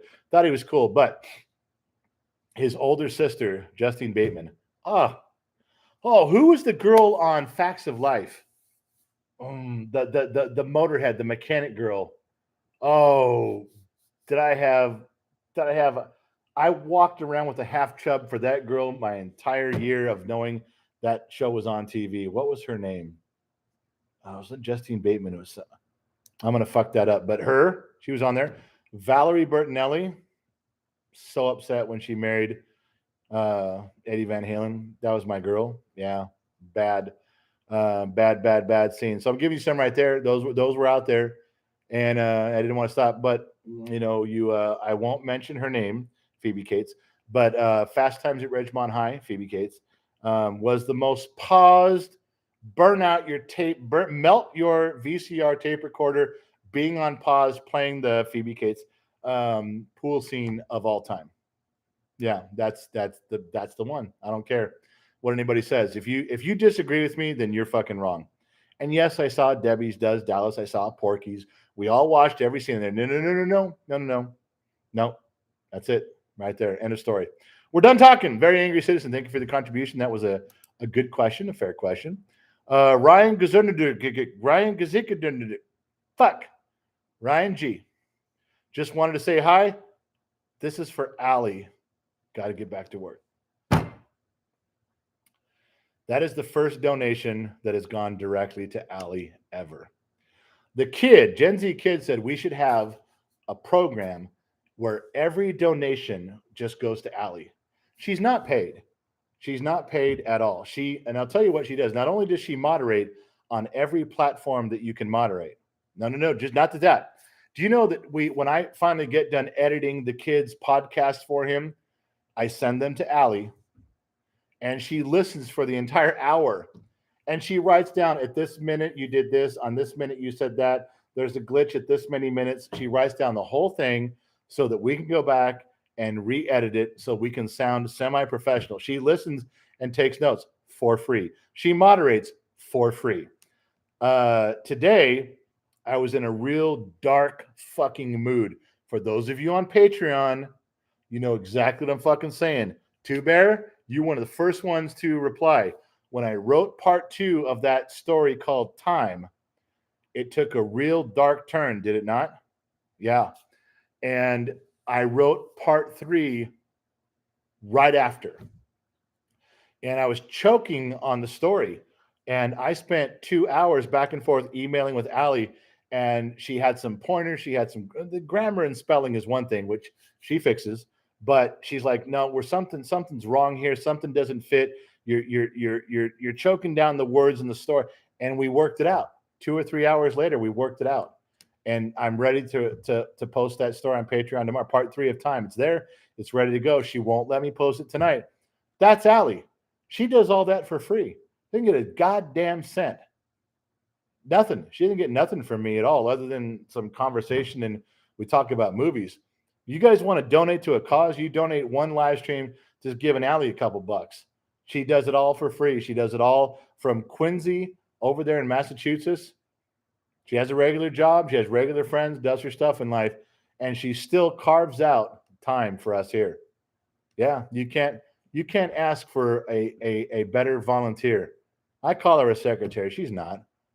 She's much more than that. And she plugs the holes around here when things start to get fucked up, when we're burdened, and never ask for anything in return. That's fucking Allie. And she's on Patreon. You go, the kid posted pictures of Allie. What does she look like? What does she? There's a thread just for Allie because people were asking, well, who is she and what she looked like? It's on there. I mean, if you don't have her OnlyFans page, then you have to go here. You got to go to Patreon. That'll help. That's the nice side of Allie. Yeah. And I just lied about all that OnlyFans stuff. She's gonna fucking kick my goddamn Allie. Thank you for the glass. This is a map of Massachusetts. You see how I'm trying to divert. Oh, Jesus Christ. All right, the stories are coming. I got to stop drinking, but nobody's here to stop. Everyone's gone. The kid left. My millennial daughter left. I'm home alone. You think one of the dogs are going to come and say shit? I got 2 boy dogs that are going, fuck it, Dad. Tell the stories. Fuck it. Tell them. Let's do it.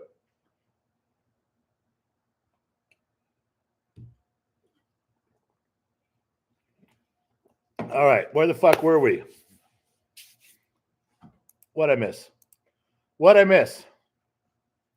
I don't see Allie in the thread anymore, so she must be. Oh, there she is. You're very welcome, Mad. There she is, just off, not doing her job, talking to people. Okay, so somebody remind me. I'm down at the bottom of the screen. Somebody remind me, what the fuck was I talking about? Don't forget the cannoli. Daniel Richardson, don't forget the cannoli Godfather. My man, Daniel Richardson has a fucking great pull and perfectly timed. Don't forget the cannoli. That's between me and Daniel Richardson. None of you fuckers would have got that. Hey, don't forget the cannoli with the Statue of Liberty in the background. That should have been a trivia question. I fucked it up. Richardson. Daniel, thank you, my man. Thank you. Bartaloo bananas. Imagine if Allie was on commission for name drops. No shit. Yeah. She'd make $1 million because she fucking talks about everybody not doing her job. Bartaloo bananas. Thank you for chat. Bartaloo. Thank you. Labyrinth is also good. Tombstone is better. Raphael, Labyrinth is also good. Tombstone is better. Okay. There's a small place in my heart for Labyrinth for a few reasons, but let's not get into that. But you just mentioned those two in the same sentence. Do you realize what that means? That's like mentioning my name. Gen X Dad is cool, right up there with Joe Rogan. 2 entirely different galaxies. Joe Rogan is a god among men. Compared to Joe Rogan, I am horseshit. I love Joe Rogan. Compared to Tombstone, Labyrinth is the fucking gum that gets stuck on the bottom of your fucking shoe as you're walking out of the theater. Don't you ever bring those 2 up again in the same sentence again. If you have a special place in your heart for fucking Labyrinth, 1, don't tell anybody. Nobody likes that. We are a small group of people over here. We don't announce it. We don't got T-shirts and hats. It's not a national love David Bowie and Labyrinth Day and Jennifer Connelly Day. It doesn't exist. There's certain shit you keep to yourself. Enjoying the movie Labyrinth is one of them, and I'm not wrong on that. I'd get an amen on that, brother. Adam Mock dropped $10. Adam, you didn't say where it went, so of course, as we all know, by default, it goes into the whiskey fund. Thank you. But the only thing I can say is about your name. It's green with the A. Is I can say something nice about the athletics. The A's, the Oakland A's. All right. I didn't actually say something nice, did I? I just indicated that I would say something nice, and then I moved on. Yeah, that's how fucking cool I am. Jamie Smith, $10. All respect. Allie deserves this. You should have a show with her. Don't. My hat off to Allie for this. Allie, $10 for now. We're up to 15. You know I got to send her this money. You know I have to do. I'm socially out. What kind of a dill hole would I be if I didn't send Allie the money? If you guys are going to send it to her, I got to. Don't just stop now. Okay, she's beautiful. She's fun. She's entertaining. She does a really good job. Stop sending her money. I don't send her money. I don't even pay her for this shit. You know what I do? You know what her payment is? Once in a while, I give her a phone call. Yeah. I grace her with my personal presence. And that's all she, and you guys are sending her money. She's going to read this. She's going to call tomorrow morning and go, hey, motherfucker, where's my dough? I'm off to send it. God, you guys are really putting me in a bind. All right, let's go back to one thing we did earlier that nobody remembers. All right. We are going to hear the sound of Green Label. This is an environmentally friendly Jack Daniels pouring into a glass.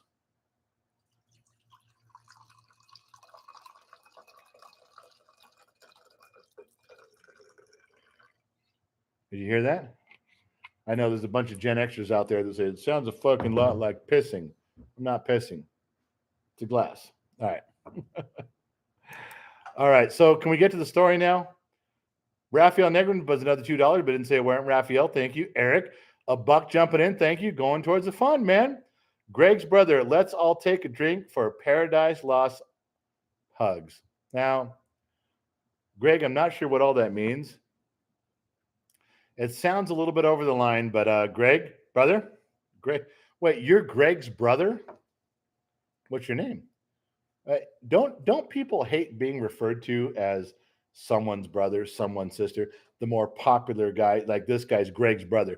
Greg is obviously super popular, and everybody loves Greg, and so he has changed his name from whatever it was.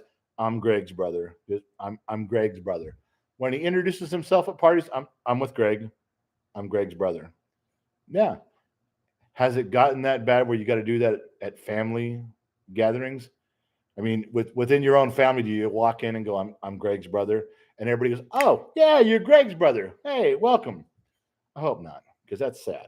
I mean, I got a brother that does that to me. He says my name and goes, I'm his brother. Yeah. It's a byproduct of where you are in the world. I'm sorry. Andrew Davis, we'll let that one go through. Everybody can read it. Raphael. No carbon tax on that pour. I just committed a party foul. I hate to even admit it. Fuck. I've had this old oak table since 2001. And while I was pouring and cleverly looking around the room and at you, I fucking got it all over the table.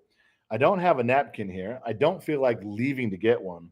So I'm literally swiping it across the floor onto the carpet, hoping that Gen X Mom is not watching, and then drying my hand on my fucking shirt. How redneck is that? How trailer park redneck am I? Or 12. I'm a 12-year-old. All right. Sorry, man. Jamie Smith, I'm going to delete that shit. I got to give her the money. Carbon tax on that pour. It was a bad pour, Bartaloo. It was a bad pour. Ryan Fields, let that go through. Okay. All right. So, Two Bear, why court today? Does it matter, Two Bear? Do I got to tell that story too? I don't want to tell that story. I'll tell it, but I'll tell it later. All right. Two Bear, bring it up in a little bit. Two Bear. All right. On to the stories. Okay. We're down to 300 people. We got rid of 100 people. They didn't give a shit about us. Now we're going to go, baby. All right. So you guys have asked. We had talked about it last night on the live stream. I will tell you the Gen X Mom, Rick Springfield story. You guys have been asking since we brought it up, since we hinted about it.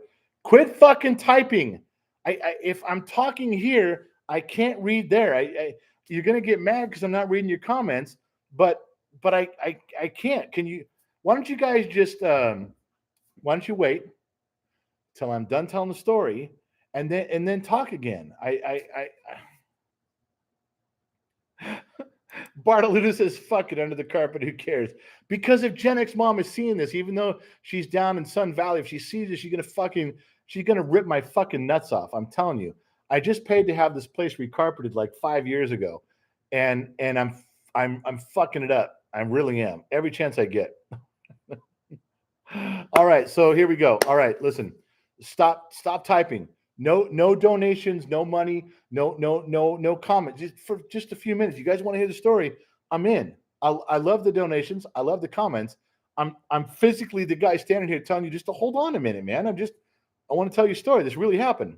All right. Some of the shit you guys say. Harley Davidson, y'all don't know, just won't read till you pay. He's fucking Harley Davidson is setting you guys up to piss me the fuck off. Harley Davidson's just fucking, he just put the lure fucking out there like, you guys, he won't talk about your shit unless you pay him, so you better fucking throw some money out there. You're getting lured in by a dude who's been around and knows the shit. You're getting lured in by the fuck. Don't, Harley, I love you, man.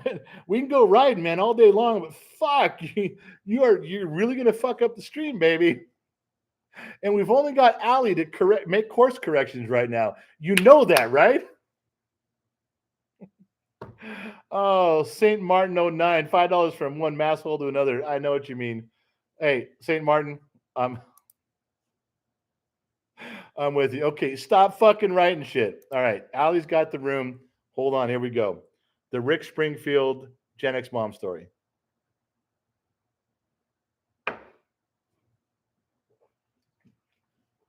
All right, so remember, I'm not gonna read right now. Okay, you got to stop. I'm talking here. I'm not looking here. Come on, man. You got help me out. Okay, so I'm just kidding. I look over all the time because I can't fucking help myself. You guys in the comments are the most hilarious fucking people I've ever seen in my goddamn life. All right, so Gen X mom, the age 13 or 14 or 15, right?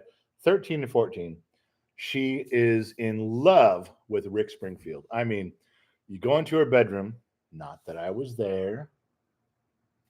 At 14 years old, every poster on the wall is Rick Springfield. That is her heartthrob. That is her. And I got to be fair with you.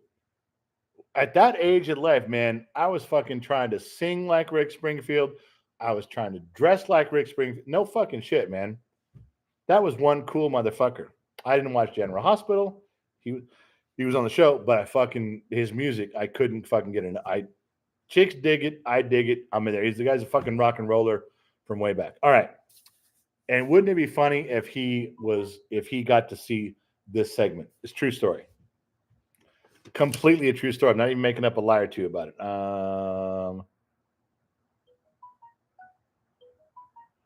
Gen X mom's texting shit, but I can't see.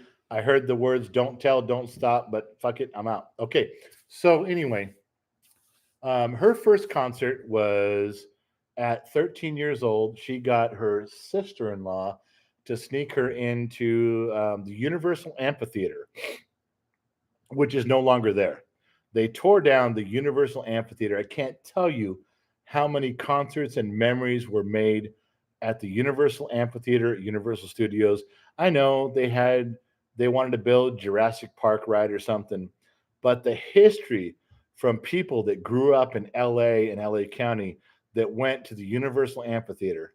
If think about what I'm telling you, if you got to see a concert from the late 70s all the way through the 80s at the Universal Amphitheater, it's now gone. You are part of history that is forgotten, that is wiped clean, and you were there. Now they're going to dig up ticket stubs and videos and pictures of the amphitheater. Hey, you were there. It's part of your history. You were part of it. It was part of you. Yeah, all of us. So Gen X mom goes to her first concert. Literally, she went to the entire concert with her hand down the front of her pants. I'm quite sure of that. So she's got Rick Springfield all over her room, posters. She'd go to the concert. And I remember her mother even asking her one time, she goes, why do you have posters of Rick Springfield on your ceiling? Her answer to her mother, Mom, I really feel this is the only time Rick Springfield is ever going to be on top of me. Now, a good Catholic mother would have picked one of 9 or 10 different responses. You know what her mother said? Her mother went, oh, well, okay, and left the room. I've heard that story from Gen X mom, and from her mother. True story. So she's in love with Rick Springfield. She watches Rick Springfield. She adores Rick Springfield. Her first concert, her first live venue was Rick Springfield. All right. Fast forward to, I think, 2009. Now, Rick Springfield is still touring, and he does a show in Kern County at the Kern County Fair. It's an intimate setting. He's older. He's like 50s, late 50s or something. And so he's not pulling in 30, 40, 50,000 seat arenas anymore, but people of Gen X moms age group still love him. So she says, we're getting tickets and we're going. In fact, I came home one day and I said, all right, I'll buy the tickets. She goes, I already got them. She already bought the tickets. We're gone. I don't know how many people were in the area for that night. It was an outdoor venue with festival seating in the front and bleachers and shit. It was kind of, the whole thing ended up being kind of festival seating, which was good. And so we go there. And I decide it's across town, but it's summertime. We're going to take the Harley. So I tell her, dress, we're taking the Harley. Get your jacket, get your boots on and go. So we jump on and we ride out there. We park, we go in. She is so excited. She hasn't seen Rick Springfield since 1982. And this is her moment. And she's going to go see him. So we go to the concert. Now remember, I think Rick's a cool cat too. I know all the words, all the songs. I'm in. I'm there. But she's more there. Now, let's flash back to, if you guys weren't here 20 minutes ago, Rick Springfield was not on her list of 10. Let's get that out of the way right now. And don't think I didn't think about that riding there. Don't think I wasn't thinking. He was on the list. He wasn't on the list, was he? In fact, I think I remember going, hey, just to be fucking around. Give me your top 10 list again of the guys that come. Come on, give me a list of 10. Just to make sure that motherfucker was not on the list. Now, as I'm telling the story, my screen has popped up yellow, which means I have to pause and I got to talk to somebody. Fucking Jamie. Beautiful sound. Pour another drink. Bud. Amanda G, please, the comments you're making laugh. I'm pissing. Stop already. Love it. And Allie, you're welcome to another 10. Another 10. What is Amanda G saying? I'm not reading all the shit tonight. We're rolling on the story. Jamie, what is she saying tonight that is so fucking? Jamie, if it got you to fucking stop, if it got you to fucking stop, now I got to go. Amanda G, you just never know what she's gonna say. That girl can be prim and proper or roll in the gutter with the rest of us like you wouldn't fucking know.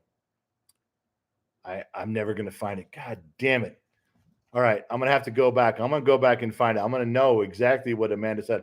I'm not missing the cool part of the comments because I'm fucking hosting this thing. I'm not. All right, so where was I? So we take the Harley. We dress up, take the Harley. It's afternoon, evening, roll across town, get our parking spot, which is, of course, with bikes is right up front. I take my glasses off, lock up my helmet and I got my saddlebags. I'm good to go. And I want you to know, my bike is Pacific Blue. Yeah, it's beautiful. So we go in the concert, and as soon as the concert starts, Gen X mom fucking starts losing her mind, along with everyone else in her fucking age group. All these women, there's 3,000 women losing their shit, and there's about 2,000 men going, what the fuck, man? We're all looking at each other going, she was your girl? Because my girl's doing your girl too? Yeah. Fuck. And we're all doing it. Every guy in there is doing it. Lifted trucks, BMWs, Harleys. At that moment, all the guys are on the same fucking page. You get it, right? Now, can I tell the rest of the story? The truth of this story with Rick Springfield and Gen X Mom is at the bottom of the glass. I don't know if I'm going to get there. That's over 2 legitimate shots, 2.5, maybe 3. But I'm going to get close. And we keep rolling, baby.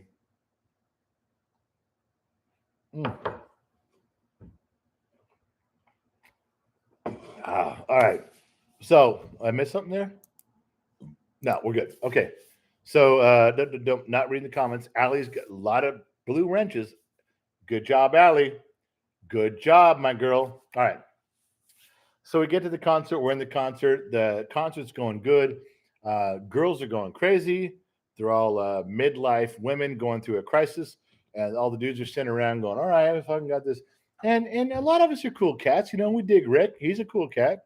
We're along with him. We're singing the song, doing stuff. Jamie Smith, trust me. Go back to Amanda G's comments. Jamie, I swear to God, I'm not going to miss that. I'm when this all shuts down and I type a few things at the end, I can go back as long as I don't leave the screen. I can go back through them all. Jamie, I'm going to go back, my brother. Brother, I know what you're saying. I get you, my man. I'm going to go back. All right. So we're at the concert and Rick is doing his thing, and flowers come up on stage. Girls, women's, not girls anymore. Women's bras come up on stage, and Rick fucking takes off his shirt. Now, that dude's got to be close to 60. And there was 1,000.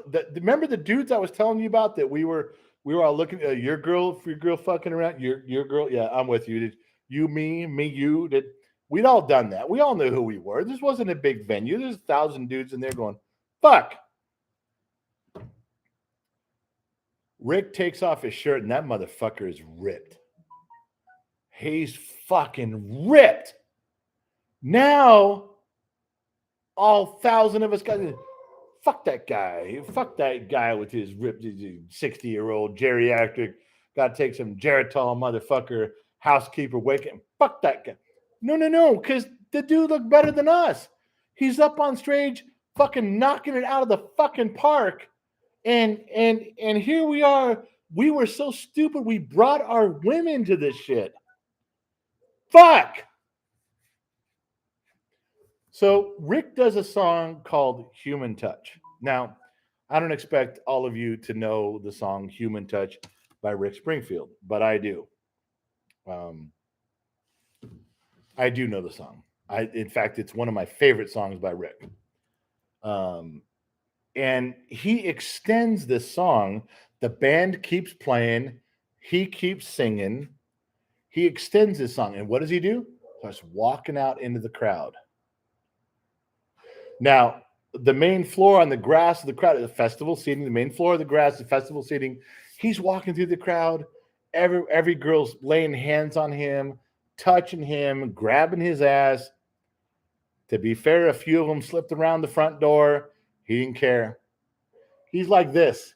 He's like this. There's women grabbing his junk. I would be.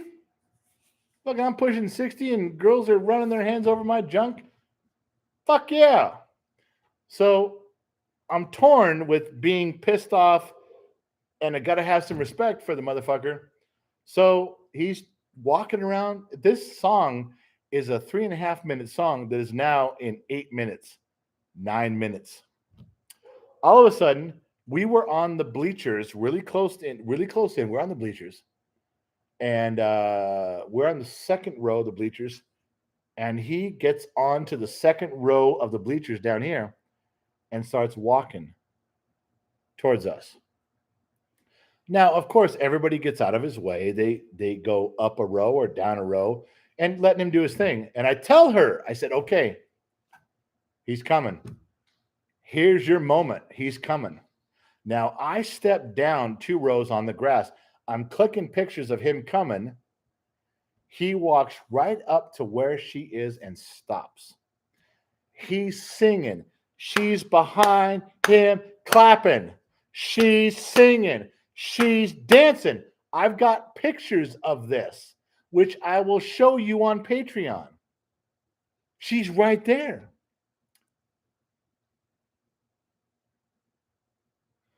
But she got so fucking starstruck as he got closer. I moved into position. Now, don't start with the cuckold things on this. Don't do that. But I'm in taking the pictures and he's walking the framing it out. because I'm brilliant. Just ask me. I'll tell you. She is so starstruck. She is so enamored. She does the worst thing you can do. She's holding her breath in disbelief that he is this close. Now she's dancing and singing behind him. He's got his microphone. Her tits are almost touching his back. Literally. But she's holding her breath. You know what's coming. There's a bunch of you that know you know what's coming. Yep. She passed out. She blacked out for a second because she held her breath too long. She fell forward. He was on the second row. She was on the third.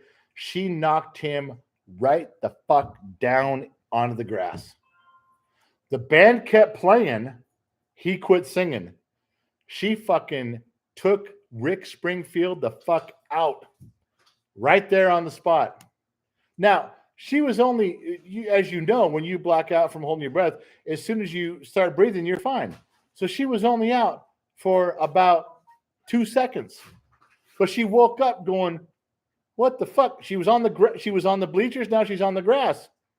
Rick is on the grass. He quit singing. He's like, oh my God, are you okay? Are you okay? He thought something went wrong. He thought she slipped and fell. He had no idea that she was a fucking idiot and lost her breath till she passed out. Yeah.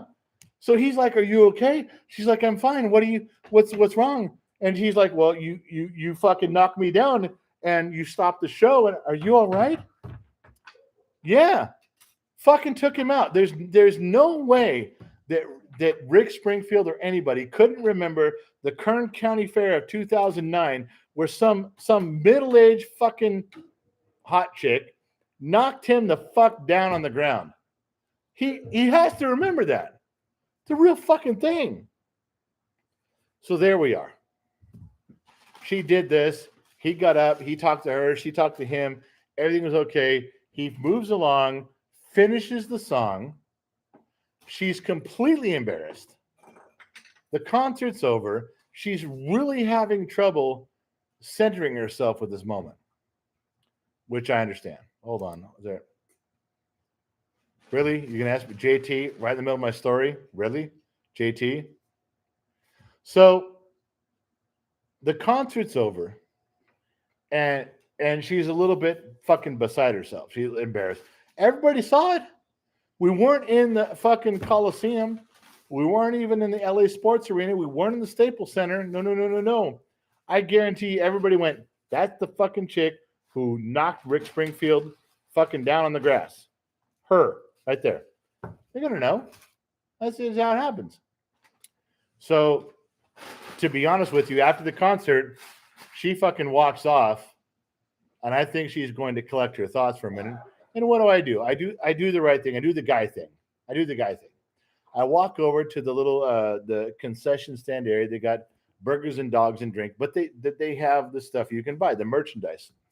And so I'm like, give me this album he put out. I don't give a shit it now, but the other stuff I did, and a little T-shirt. So things I can put in my saddlebags on a Harley. They're not fucking huge. For those of you who don't know, and most of you do, but for those of you who don't know, saddlebags on a Harley, they don't hold a ton of shit. They're not long on that. I'm getting my stuff. Now, on this area where you can buy merchandise and memorabilia, there's a big fucking guitar on each side. On the side I'm on, I'm like, hey, man, just asking here, what's with the fucking guitar? He says, oh, yeah, Rick buys a bunch of $100 guitars, and he sells them for $750. I said, what the fuck would buy that? Well, he autographs them. So fucking what? No, dude. He autographs them, and you get to go backstage and hang out with Rick. I'm like, fuck that. Give me a bandana, a T-shirt, and a CD. I'm fucking out of here. Now you can imagine these little booths are set up. They just got a 15 by 15 tent, little pop-up tent. And so I look across to the other side, and there's Gen X mom having a similar conversation with a dude on that side. And he's also pointing at the guitar and some stuff.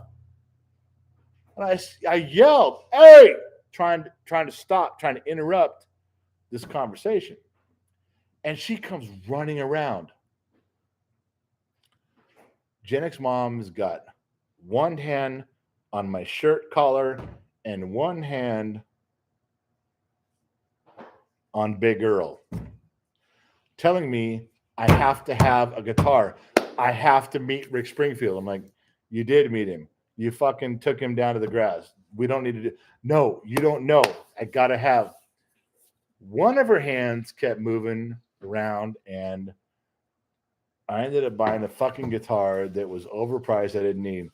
And we went backstage to meet Rick Springfield. Now, Rick comes out, hosed himself off with a shower, grabs something, he comes out, and he's very appreciative, wants to meet all the fans.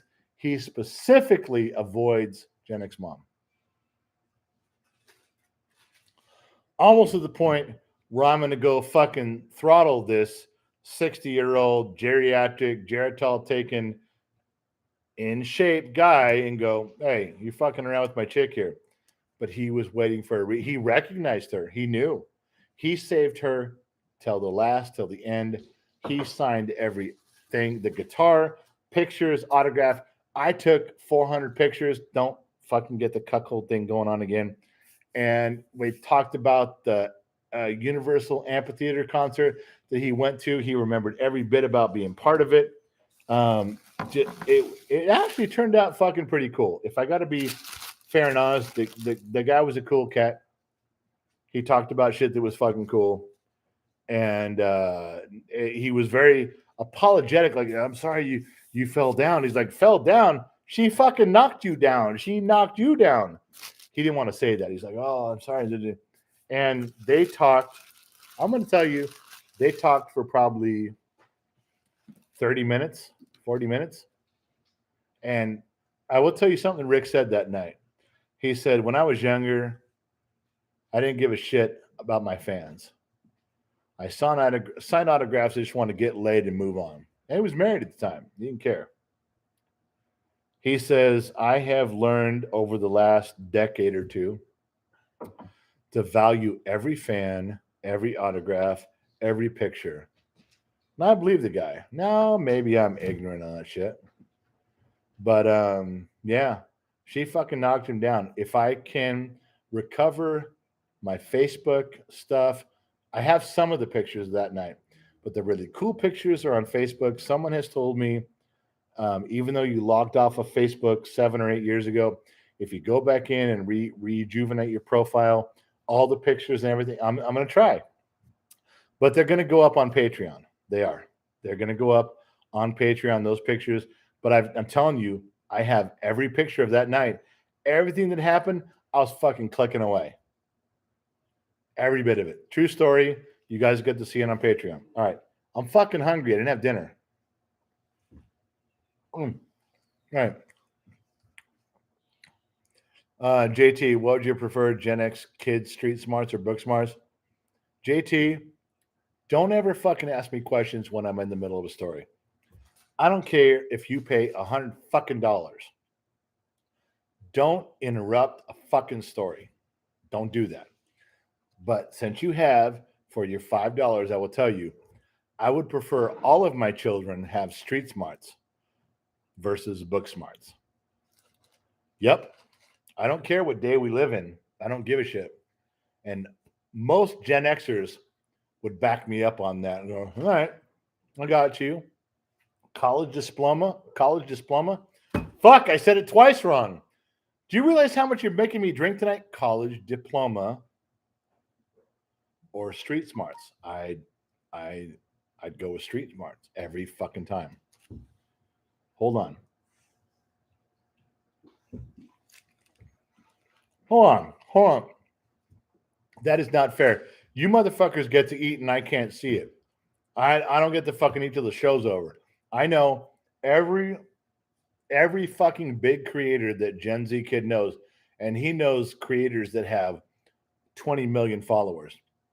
He has made acquaintance with some of the top creators in Facebook, on YouTube, on Instagram. He talks to them. And one of the things that don't have your dad fucking eat during a live stream. Hey, fuck you. I'm hungry. I don't give a shit about all your rules and protocol and shit. I'm just fucking having a burrito from Taco Bell. You don't eat burritos from Taco Bell? Fuck off. I'm just having a burrito. If I get some on my beard, I'll fucking wipe it off. And guess what? We get to continue. We roll on like nothing happened. You know why? Because that's how fucking shit rolls around here. That's how the world fucking works. That's reality. Not you fucking holding your phone for an hour getting millions of views and likes. Going, oh, I'm gonna wear my red tennis shoes tomorrow, and I'm gonna have kale for dinner. Okay, if you don't like it, go fuck yourself. I'm just a regular redneck hillbilly jabroni in the middle of the desert talking about shit at a nuts and bolts street level. If you don't like it, I can't help you. I didn't ask you here. You joined up to watch what we're doing. I didn't fucking email you and say, hey, show up tonight. So fuck off. I'm just trying to I'm hungry. Give me a fucking break. You guys want me to go? It's fucking not even 9 o'clock at night. You want me to go for another couple hours telling you shit? Then fucking let me do me. All right? That's all I'm telling you. Fuck. A bunch of motherfuckers. Every fucking one of them going to send a bunch of emails to Gen Z kid right now. Your dad's fucking eating on TV. No fucking shit. I'm goddamn hungry. You think I got to my size and my weight without fucking eating? Fuck off.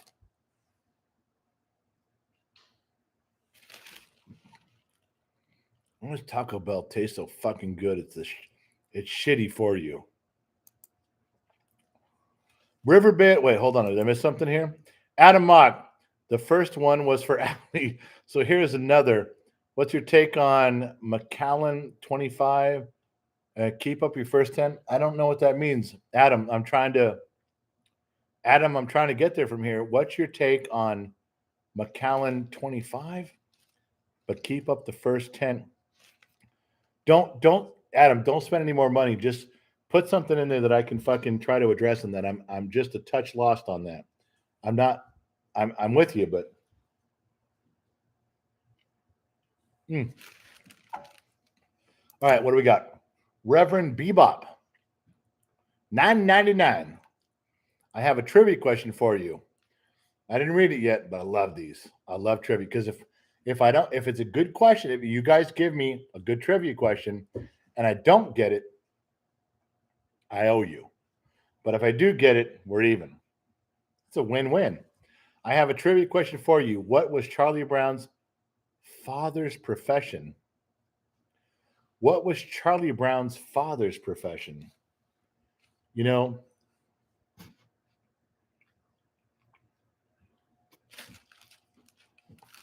I got to tell you, that would be something that Gen X mom would know maybe more than me.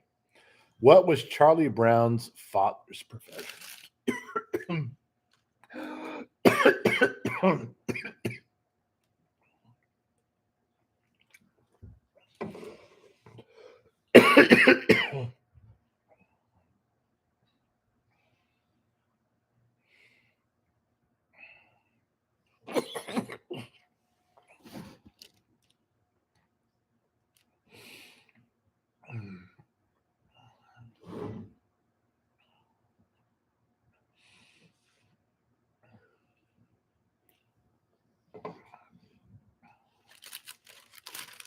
Hold on.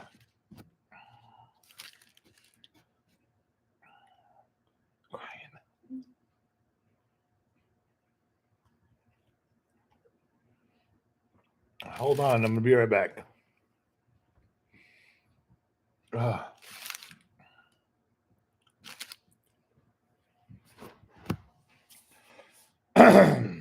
Apologies. Thank you, sweetheart. Thank you.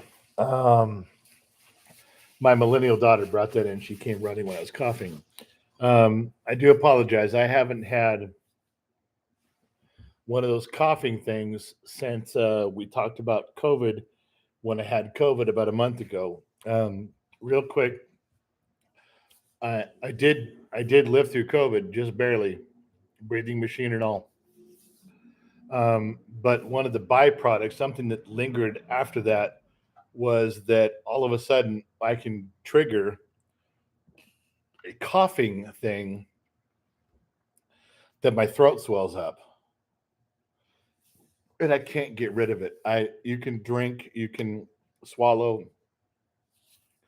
I haven't found something that gets rid of it, but ever since I had it before a little bit, but ever since I got past COVID, it has been part of me that all of a sudden out of nowhere I can be talking, I can be eating, I can be drinking. There's something that swells up in my throat. I can't breathe, and it takes everything I've got to get some air. It's kind of like breathing through. Those red cocktail straws at a bar, at a lounge, you guys know. It's kind of like breathing through that. It's fucking totally embarrassing. You fucking, your eyes water, your face turns red. And from what I've learned, that people will black out from that, and you call an ambulance and they can't breathe. I haven't had one of those.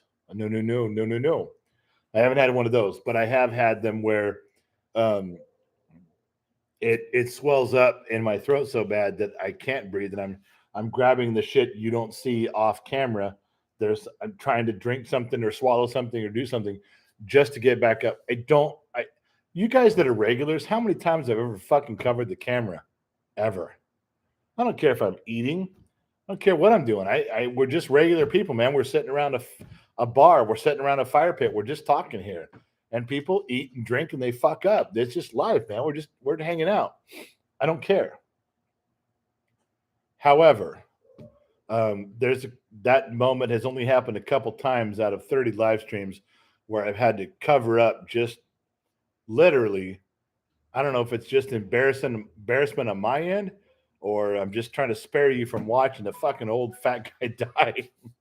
But I've had to go through a couple of those, and that was one of them. I couldn't breathe, and I'm sorry I had to cover the camera. I'm sorry to go away for a second. But yeah, when you can't breathe on something like that, you're moments away from losing consciousness. You get some air or you don't. Just so you know. Anyway, I'm sorry I lost my train of thought, lost where I was fucking at. The Guitar Man 22. This is my first on a live stream, enjoying it. I like the kid's videos. Hard time believing he is hijacking you. Yeah, but he is. The best ones are great public service and speaks to common sense to a woke generation. Yeah. The some of the stuff we put out there on the podcast really addresses the woke generation. Let me scroll back. Let me see if I fucked up and missed anybody. All right. Yeah. Kyle Schmidt. I never get between a guy and his food. I never talk when I eat. The wife used to get mad, but soon I realized it was polishing the meals off quick. And just so you know, this is a public service announcement for free. You guys know what a Charlie horse is? You guys know what a leg cramp is? You get to my age and all of a sudden you wake up in the middle of the night with fucking leg cramp. Oh, I know. There's a million remedies out there. Everybody's got something. We use cinnamon and cumin.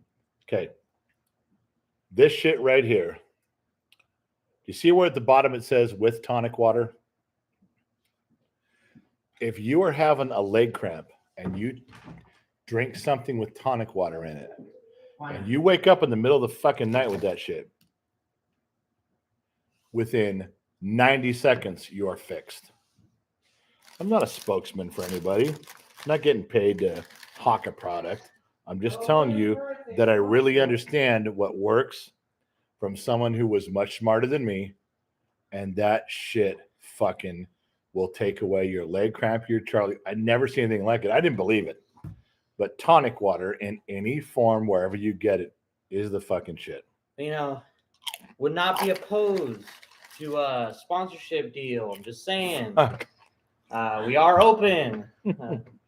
Please sponsor us. Okay. Genji Kid. You're welcome. Always working the angle. Barry Dano. Barry Dano is a repeat offender around here. He needs to be locked up for all of his comments. He's fucking. When I say repeat offender, he's way past 3 strikes. You're out. Barry Dano, go ahead and eat, brother. Waiting to see the truth at the bottom of the tortilla. That doesn't have the same ring to it. You can't say the truth is at the bottom of the tortilla. Fuck. All right, I'm skipping ahead because I can't fucking read. Where are we at? Allie looks like she's still doing her job. All right. I will do mine. What's the next story?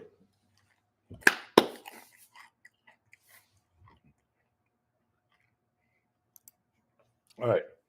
So I got to go in a little bit. We've been 2 hours and 20 minutes. That's a fucking long live stream. You know, the what do you say? I'm trying to read your stuff on here. I really am. I'm trying to do it. But I didn't, listen, you guys, I got to sign off. And only because I feel the throat thing still fucking with me. I want to drink. I want to drink for the next 3 hours and tell you the most outlandish, naked stories about Gen X mom, me, and our friends that I could ever tell you. I want to get there. But all of a sudden, when that throat thing came up, I'm really having trouble. I can feel it coming back. You know, I just can. Jamie Smith, you're Gen X. You're good. Cough all you want. Garden hose and waste. But I'm going to go outside and grab the garden hose. I really appreciate you guys all showing up tonight. I hate to say this, but I want to fucking do it again tomorrow night. I do. I want to drink. I want to start at 6:30. It's not on the schedule. Gen X mom's not here. I know I got a shit ton to do on Saturday. I do. But I fucking want to get to the stories I didn't get to. I want to talk to the people that we didn't get a chance to talk to. I want to go back and read. Go smoke a toad. I'm telling you, my son aspirated it. It's scary. Now, yeah, it is scary. And go smoke a toad. She's a repeat offender around here. She knows what's going on. If this is something new to a lot of you, I'm sorry. I'm a fucked up mess at Gen X, and this is part of it. The COVID, I lived through it. I won. I beat it, but it damaged. There's some residual shit that goes on with that, and I'll probably just have to live with it forever.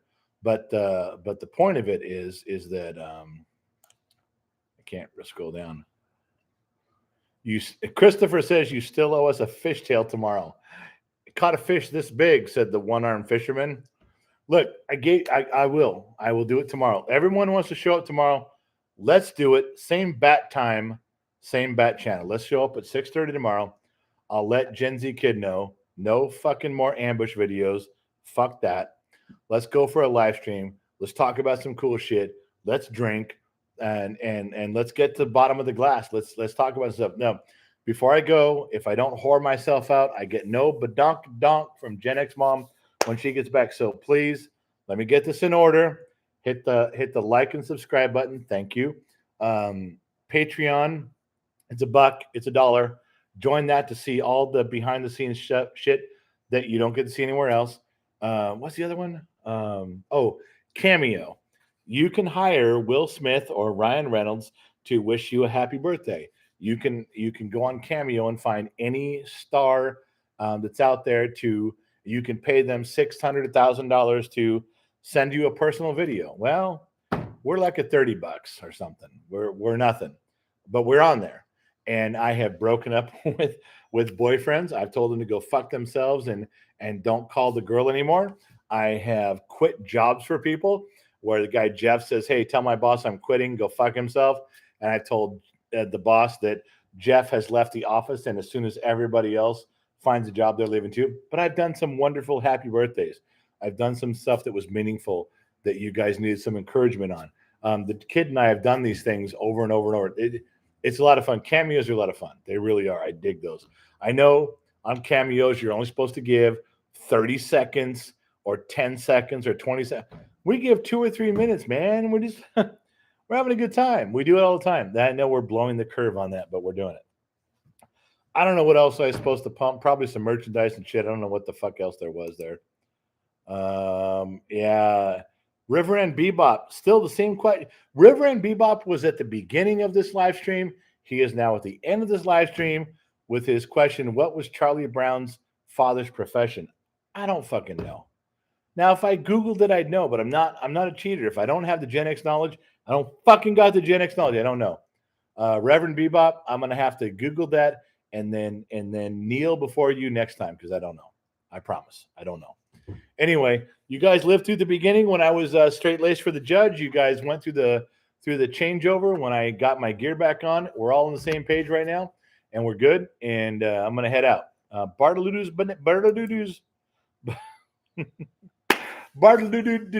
Banana says, Badonk, thanks for the stories. My badonkadonk is 120 miles away. I'm going to be lucky if I get some when she gets home. She's taking care of her ill mother in Sun Valley, and I'm up here in the land of bake. We're a long ways away. But I want to tell you guys, I really appreciate all of you showing up. You kept the numbers high. You kept the comments going. You were good for the kid and Allie as moderators. Thank you guys so much for showing up. Let's meet again. I know it's not on the schedule. Fuck it. Let's just do it tomorrow at 6:30. We'll meet again at 6:30. We'll drink again all over. I don't drink 2 days in a row. I'm going to be a little fucked up tomorrow, but that's a good place to start. I will promise you I will write down some stories and we'll knock them out of the fucking park. Tomorrow? Yeah. Is it tomorrow Friday? Tomorrow's Friday, right? Yeah, we're Thursday. Yeah, tomorrow's Friday. Friday, 6:30 Pacific Standard, Los Angeles time. Put your kids to bed. Put the dogs out. Close the doors. Close all the blinds. Lock the doors. Get your drinks and put up your feet. Let's fucking go, man. Let's have a good time. Let's just hang out and talk about some cool shit. I'll run through the basics in the beginning. We'll talk about all the stuff you guys want to talk about in the afternoon. But I promise you, everyone from Gen X Talks will tell you one thing. We had a great time tonight. We'll catch you all on the flip side.